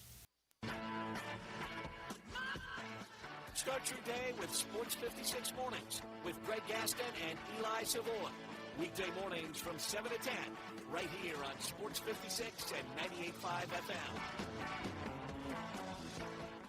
Moving is stressful, but Black Tie Moving can take the worry out of the process. Whether you're moving across town or across country, moving your home or your office, your personal moving concierge from Black Tie Moving will work with you to design a plan that perfectly fits your budget and needs. And they're available 24/7 to answer any questions you have. Give Black Tie Moving a call at 901-316-6196 or go to blacktiemoving.com/Memphis to get your personal, no obligation quote from the moving experts at Black Tie Moving. You know the great thing about having an event catered by Central Barbecue? What was that? They turn any event into a cookout. You stole that directly from their website. Well, I didn't expect you to have looked at their website. I've got events coming up. It's the holiday season, and there's no better way to make things easier than to have Central Barbecue cater it. They have everything. Box lunches, meat platters, nacho bar kits. And half and full sheet pans of their traditional barbecue sides. I'm looking at the website right now. You're quoting it verbatim. Not exactly verbatim. Word for word. This is a new level of lazy even by your standards. That doesn't make it any less true. You can't beat Central Barbecue Catering. It's just plagiarism. If you need glass replaced, there's only one name you need to know. Binswanger Glass, the largest full-service glass company in the U.S. They've been an industry leader for over 145 years. For all your residential, commercial, or auto glass needs, Binswanger Glass is the name you need to know. 24-hour emergency service for all commercial customers, plus a nationwide warranty on all professionally installed glass. Visit Binswanger Glass in Midtown at 340 South Hollywood, across from the Liberty Bowl. Visit binswingerglass.com. Binswanger Glass. Sometimes you just want the naked facts, like the fun that comes from the quick and nimble 2024 Honda CB500F. This naked-style street bike sports a narrow 471cc twin, along with a sleek TFT display, dual disc front brakes, and standard ABS, all at an affordable price. Find fun in all the right places in the 2024 Honda CB500F, available at DeSoto Honda, 5656 Goodman Road in Olive Branch.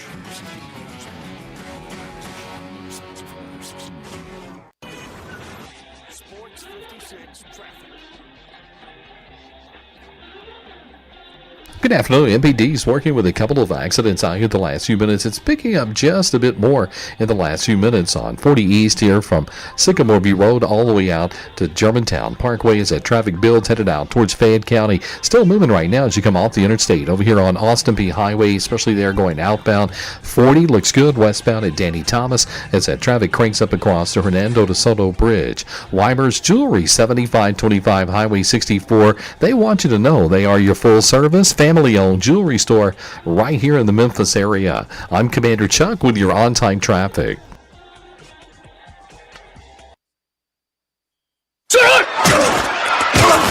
Friday football forecast from First National Bank and Trust, a division of First National Bank of Eastern Arkansas. Real estate isn't something you purchase or develop or desire. It's something you appreciate, respect, and know. With real estate, there's no gray area. You either know it or you don't. First National Bank and Trust, a proud division of First National Bank of Eastern Arkansas. They've known it since their beginning in 1886. Clients depend on First National Bank because they know real estate. Brooks Winchester, Bill Samish, and many more can assist you in your acquisition of that hunting land, farmland, a construction project. Let First National Bank and Trust make your dreams a reality. 775 Ridge Lake Boulevard, Suite 140 in Memphis, 901-498-5763, or the office in Collierville, or online at fnbtmemphis.com. For commercial real estate, residential construction, or recreational and agriculture financing, let First National Bank and Trust help you. They're a division of First National Bank of Eastern Arkansas, where I have had an account, been a friend, and been a customer my entire life.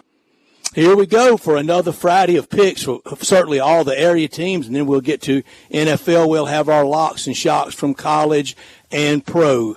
Customer confidence is the cornerstone at First National Bank and Trust. It started in Eastern Arkansas. It continues now, and you see it at Ridge Lake, and you see it in Collierville, and you'll see it grow and grow and grow in West Tennessee. Stable, secure, solid, reliable, and consistent. That's for sure with First National Bank and Trust, a proud division of First National Bank of Eastern Arkansas.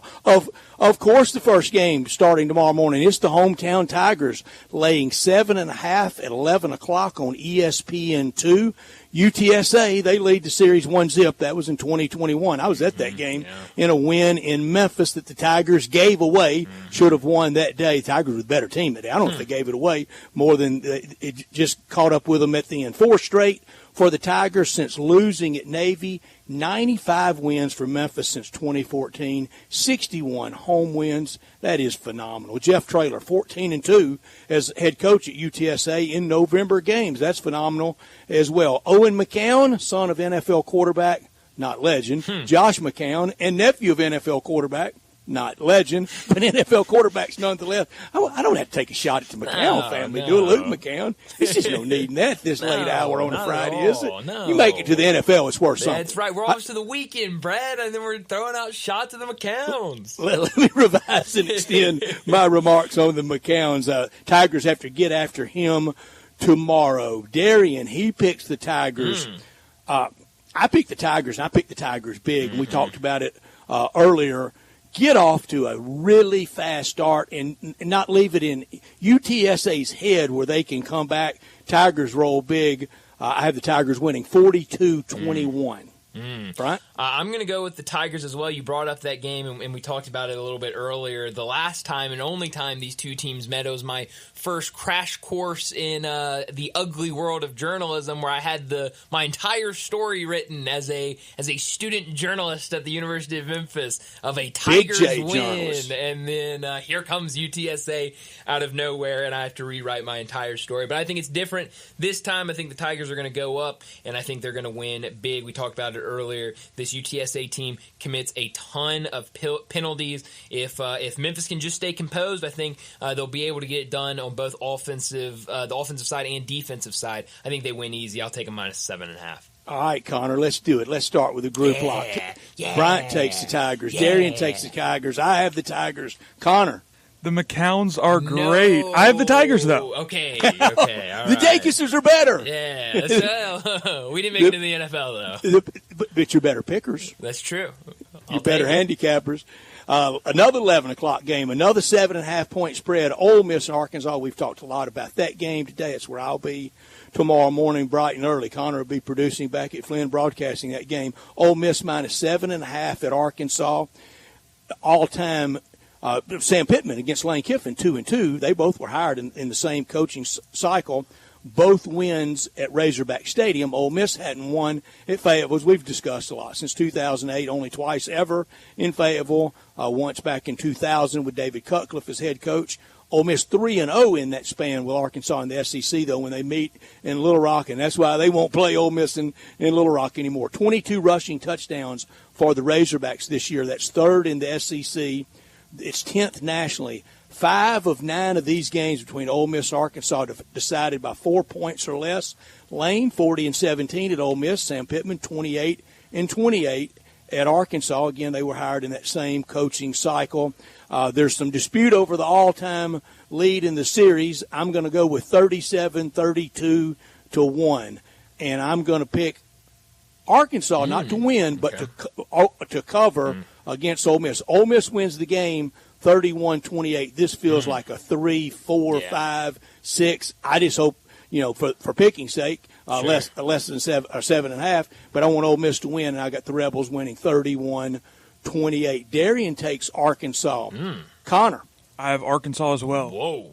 Oh, wow. Boy, look at this Friday afternoon. Group lock Friday. Whoa. Are we going to do it, Bryant? How about back-to-back group locks? I'm going to take Arkansas in this one. Look, I think Arkansas has been playing good football. I like this freshman running back that they've had to turn to last week. I thought he ran the ball really well. And Ole Miss, they've been winning games, but I haven't been overly impressed. And so I think on the road, I think it's going to be a good environment at Arkansas. So I'll take the Hogs to keep this one close.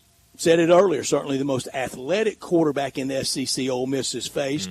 Probably a better thrower is Nussmeier, but I like the Arkansas quarterback, certainly the best athlete. So 2 picks, 2 7.5 point spreads. We take the favorite in one, we take the dogs in the other. 2:30 on ABC in Jacksonville, the cocktail party. Georgia and Florida. Georgia, boy, and there's a dispute over who you list first. Florida, Georgia, Georgia, Florida. Nobody get mad at me. Georgia, Florida, Florida, Georgia. I listed it all first. Georgia leads all time 56-44-2. That's not in dispute. 3 straight for Kirby's Dogs against the Gators, all by 20 points or more. Carson Beck from Jacksonville, Georgia, 52-3 in the last 55 games. That's dynastic that few recognize. I know they got 2 national championships in there, but I think people expect more out of that. That's a lot of wins over 55 games. 5 touchdowns last week for the Gators running back Jaden Ball. Give me Kirby big, 41-14. Dogs make it 4 in a row over the Gators. Darian takes Florida. Connor. I have Florida as well. Bryant. I forget we're an audio medium, so people can't see this. They very good. Clapping. I am doing the Gator chomp because I'm going to take Florida to keep this one close. It's a lot of points, I think rivalry game. It's a big game. I think it's a good Florida team. They just have a really tough schedule, so I will take Florida to keep it close. All right, well, off the group lock train, and if it didn't end there, I'm the only one. I'm the only dissenter, so it was close. I knew it would end with Tennessee with the Big Orange disdain by Darian, by Bryant, and by Connor, and sometimes even by me. That game, 6:45 SEC Network, the Big Orange, 16.5 over Big Blue. 7th ranked and in the college football playoff bracket if the season ended now. It doesn't. In fact, we play tomorrow. That's why we're doing these picks. 120th matchup all time between BBN and the Big Orange. 84-26-9. Tennessee leads the all-time series. 4 Knoxville wins for Kentucky since 1964, the last in 2020. 17 rushing touchdowns for Dylan Sampson. That leads the SEC. It's good for 3rd nationally. Josh Heupel and Mark Stoops were on Brother Mike Stoops' staff at Arizona in 2005. They all have a lot of OU ties, all the Stoops boys, and, of course, Josh Heupel. Darian, he takes Tennessee. Bryant. I'm going to also take Tennessee in this one. Kentucky, oh, boy, that game last week against Auburn. I'll take the Vols. I'm going to take the Vols. I'm going to take the Vols to win easily, 31-3 over Tennessee. I know Connor's not going to make this a group lock. Connor. I have a big win for the Vols. Wow. Wow, how about that? 3 group locks. Wow, the Vols. And how about the picks today? Two 7.5-point spreads and 2 16.5-point spreads. Yeah, that's wild. College football lock and shock time. Darien takes A&M going to Columbia at Williams-Brice, laying the 2.5. His shock, Syracuse plus 3.5 against Virginia Tech. Connor. My lock is New Mexico minus 7.5 versus Wyoming, and my shock is Vanderbilt plus 7.5 at Auburn. We'll give you 8.5 because that's my college football shock, and I'm calling it 8.5. So I'm not going to short you and add to me. If we got agreement on that, is everybody cool with it? Everyone's cool with that one. Yeah. Diego Pavia, I picked it on Jocks as my I ain't scared lock of the week. Yeah. Vandy by 2 touchdowns. Whoa! Okay. 31-10. That's 3 right. touchdowns. My college football lock is Clemson minus the 11.5. If I can read my own writing, that might be 10.5 over Louisville. I promise you I won't cheat you. 48-10 is what I have Clemson winning by. Bryant, your lock and shot. My lock, I'm going to go with Nebraska minus 6.5 over UCLA. Nebraska hadn't played great football over the last couple of weeks, but I think they bounced back against UCLA in this spot. My shock, I'm with both of y'all. Vanderbilt plus 8.5. We're getting very close. Over Auburn. I understand Auburn is just coming off a win last week, but there is no way that Auburn should be more than a touchdown favorite over Vanderbilt. Also, you look at Diego Pavia, you look at Vanderbilt's offensive coordinator, you look at whatever role, name, position Jerry Kill is, they all already beat Auburn last year at New Mexico State, so they know what to anticipate. Going for the sweep on the Plains. That'd be insane, but I think they get it done tomorrow. I'll take Vandy plus that 8.5. We are getting so close to walking on Mars, having a group lock or group shock. We've been really close. NFL on Sunday, we're not picking a game until the 3 o'clock window. What are we going to do at noon? We will have no action. We'll have action. We'll have action somewhere. 3:05 on CBS Arizona minus 1.5 over the heartbroken Bears in that loss last week for them. Bears lead all time 60-29-6. This one has been played as the Arizona Cardinals in Chicago, in St. Louis. It used to be Chicago against Chicago a long, long time ago. Arizona going for a rare 3-game winning streak in any city they've ever been in. In the last 3 games, Arizona hadn't allowed a sack, the longest stretch since they were the Big Red in St. Louis in 1975 with Dan Deerdorf in their O-line. This is Heisman versus Heisman, Kyler Murray versus Caleb Williams. First meeting between these two, 1920.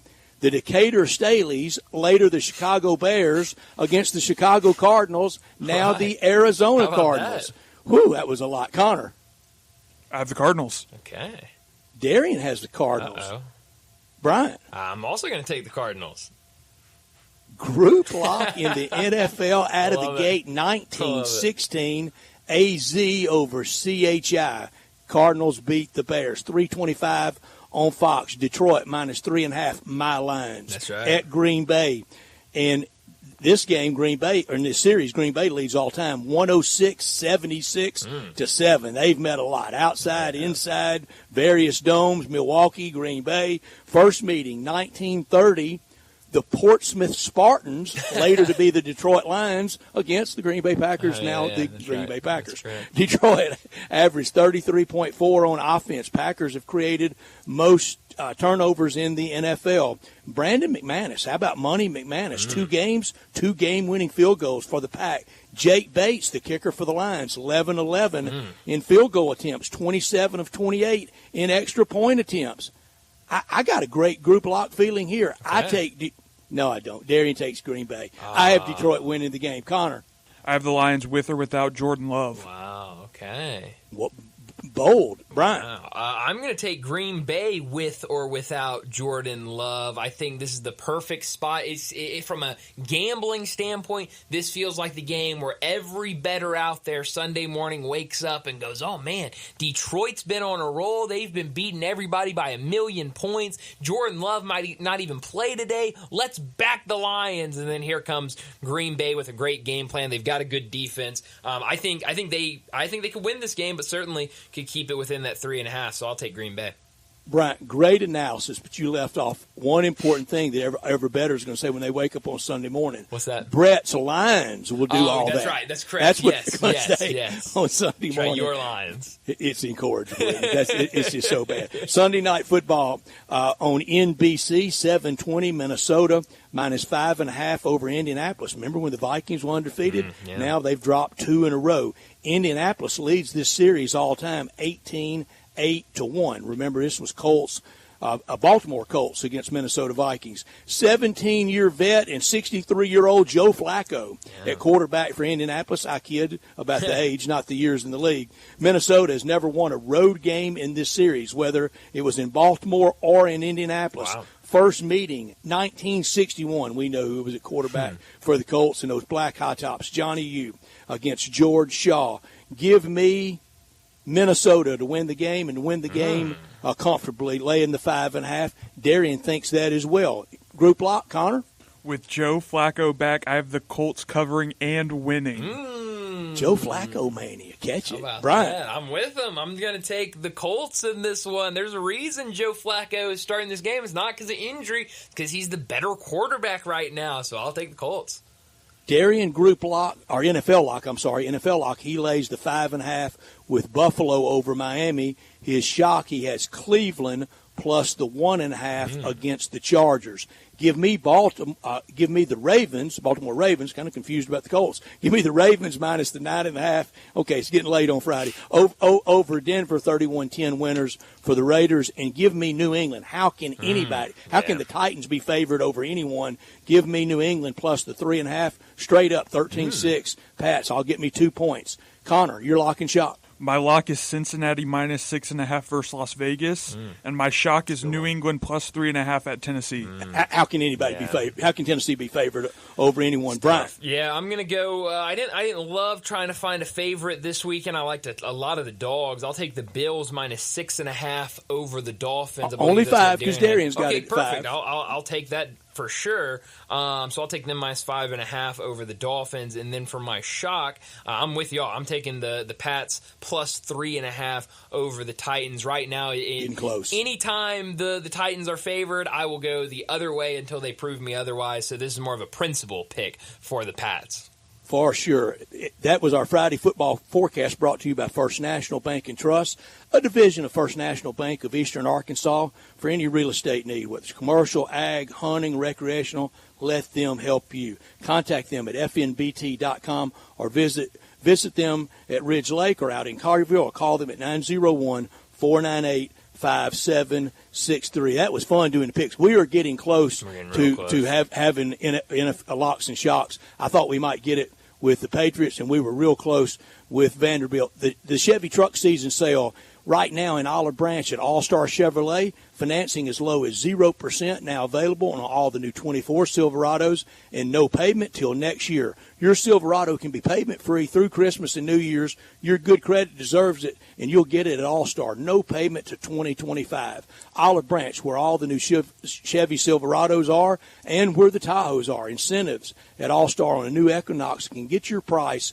down in the low 30s, even in the high 20s. If you're law enforcement, educator, recent grad, military, healthcare worker, first responder, instant $500 bonus back. Check out the huge, and I'm talking huge, all-star pre-owned section. It's got Nissans, Jeeps, Silverados, Ford SUVs, Toyotas. Looks like every pre-owned you can imagine on the lot at All-Star in Olive Branch. First exit after you cross into Mississippi on Highway 78, take Kraft Goodman, and you're there. And if you've got any vehicle you want to sell, bring it to All-Star in Olive Branch, and they'll give you the most money for it today, tomorrow, all weekend long. Together, let's drive to All-Star. For more information, go to allstarautogroup.com. Well, let's get to another break, our final break of the day, and when we come back, we'll wrap up today's show with Crunch Time. Be sure to follow us at Sports 56 WHBQ on Twitter, Facebook, Instagram, and YouTube to watch live video of our shows, stay up to date with station events, and have chances to win prizes. Don't miss out on anything that's going on. Follow us at Sports 56 WHBQ. Hi, this is Troy Fiveash, owner of Fiveash Roofing. I have been told that my ads are all business and I should share some of my personality. Okay, I love tongue twisters, like the one about the terrific tasting toast by Taste Tester Toaster, or Big Black Bugs, Bleed Blue Blood, and of course Sally and her seashells. Or of course the ever-present I'm a Mother Pheasant Plucker, I plug Mother Pheasants. Okay, enough of that. If you want an honest, fair, reasonable roofing, siding, or gutter estimate, call 5-Ash Roofing at 367-0050. That's exactly what you'll get. No empty promises, no high-pressure sales tactics, and no fast-talking salesman trying to convince you that today and only today is the best day for you to get a new roof. For the record, the best day to get a new roof is when you're ready for one. 5-Ash Roofing, fair, honest, and ethical. 367-0050 or memphisroofer.com. 5-Ash Roofing, it's what we do. We're here for you. At Jason's Deli, when you're dining in or picking up curbside, you can expect wholesome food and no surprises. Just delicious sandwiches, crisp salads, and quick quality meals made with the freshest ingredients and no artificial trans fats, MSG, high fructose corn syrup, or artificial colors and dyes. Around here, a lot of thought goes into what we put into our food and what we take out of it. Because you're not just taking a bite, you're getting a taste of who we are.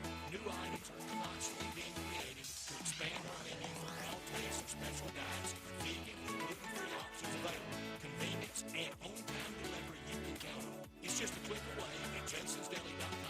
So whether you need to feed 5 people or 5,000, the team at Jason's Deli, they have the credentials and the commitment to keep you satisfied. Freshness is nearby at Jason's Deli, locations at Ridgeway and Park Place Center, Poplar Highland, Germantown Road in Cordova, and Goodman Road in Olive Branch. Jason's Deli, it's wholesome food and no surprises. Welcome to the Rendezvous. This is John Vergas. When my dad started the Rendezvous in 1948, I don't think anyone could have imagined we'd still be serving shoulder, cheese plates, and our world-famous dry rub ribs 75 years later. But we are still here in the basement, in an alley in downtown Memphis. We sincerely thank you for making the Rendezvous what it is today. Charlie Vergas Rendezvous, a legendary experience for over 75 years, whether you dine in, pick up, or ship across the country.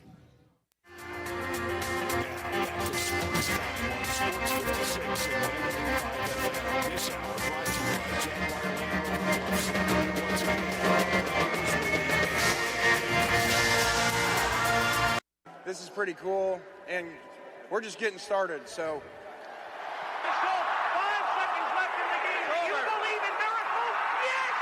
Spanning the globe. Go crazy, folks! Go crazy! This is for all the biggest crunch time. You are looking live. In your life have you seen anything like that? Goodbye! Hello, Haskins. It's obviously crunch time. Hammer, nail, coffin, this baby is over.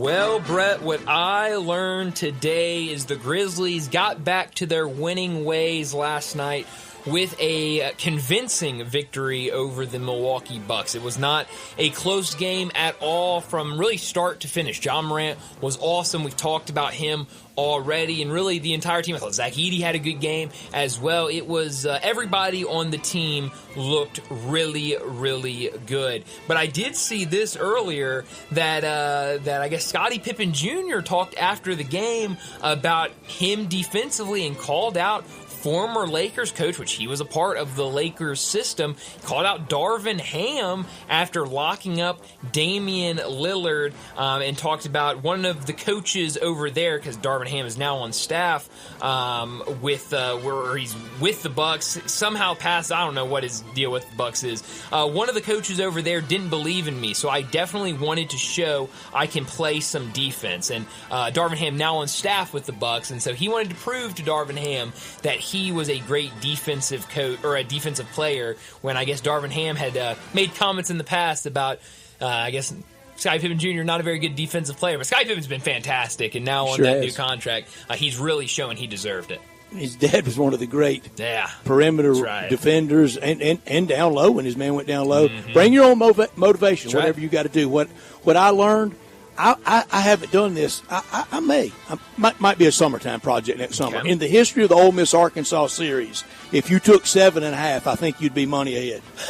So expect a game in favor tomorrow. Somebody with 2 minutes to go will have the ball, needing a make. Somebody with 2 minutes to go will be needing a stop. I guarantee it. It always comes down to that. 7.5 points, way too much in this rivalry that neither side appreciates. Neither side wants to acknowledge the other one's existence.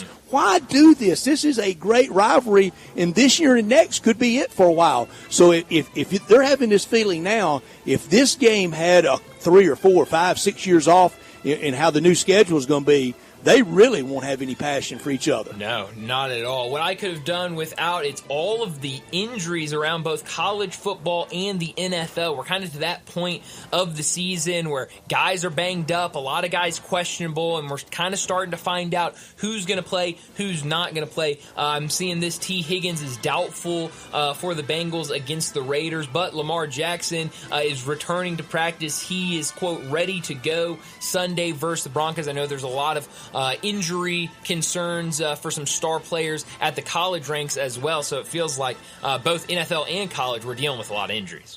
We talked about it yesterday, but I want to mention it again today. I really miss Bob Costas on baseball. First heard of Bob Costas. I didn't hear him do any games, but he was the St. Louis Spirits announcer in the old ABA. Oh, wow. So he was at the Coliseum, but I wasn't conscious of that. First I heard of him late 70s, young Bob Costas on the air on KMOX doing Cardinal games, and he will be missed. He was outstanding. Knew then he would be. If I can get in two on could have done without. Please. The Paulo Banchero news is just awful. Oh, man. Yeah, I hate that.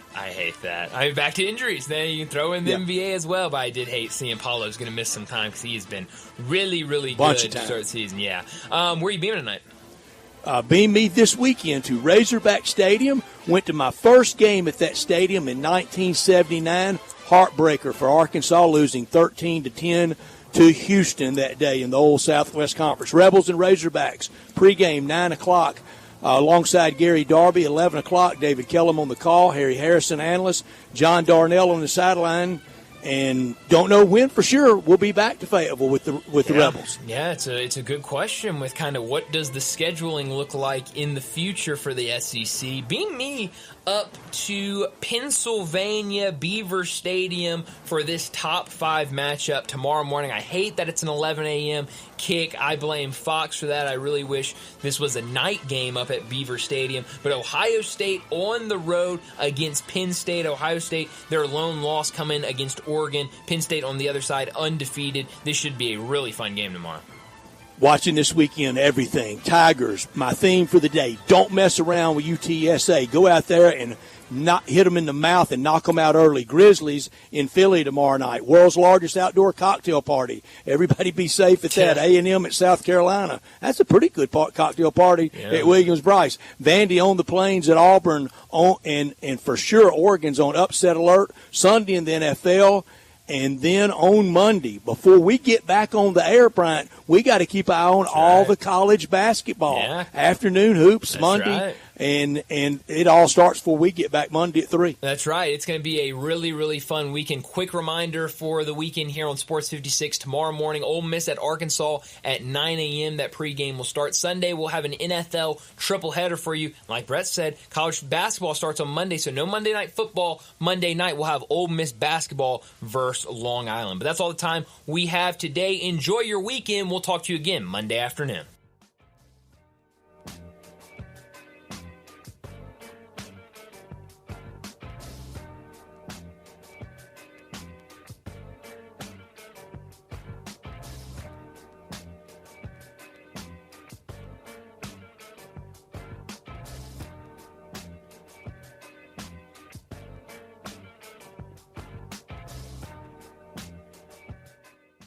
Hello, sports fans out there. Walker Taylor here with the Germantown and Collierville Commissary. We just celebrated our 43rd year in business, and I would like to thank our fantastic customers and especially our loyal staff. Time has flown by. We now have a second location, Poplar and Houston Levy in Collierville. Catering is a specialty of ours. 50 to 5,000, no job too small, no job too big. Full service or self-service. We also have a party room in Collierville that is great for rehearsal dinners, business meetings, you name it.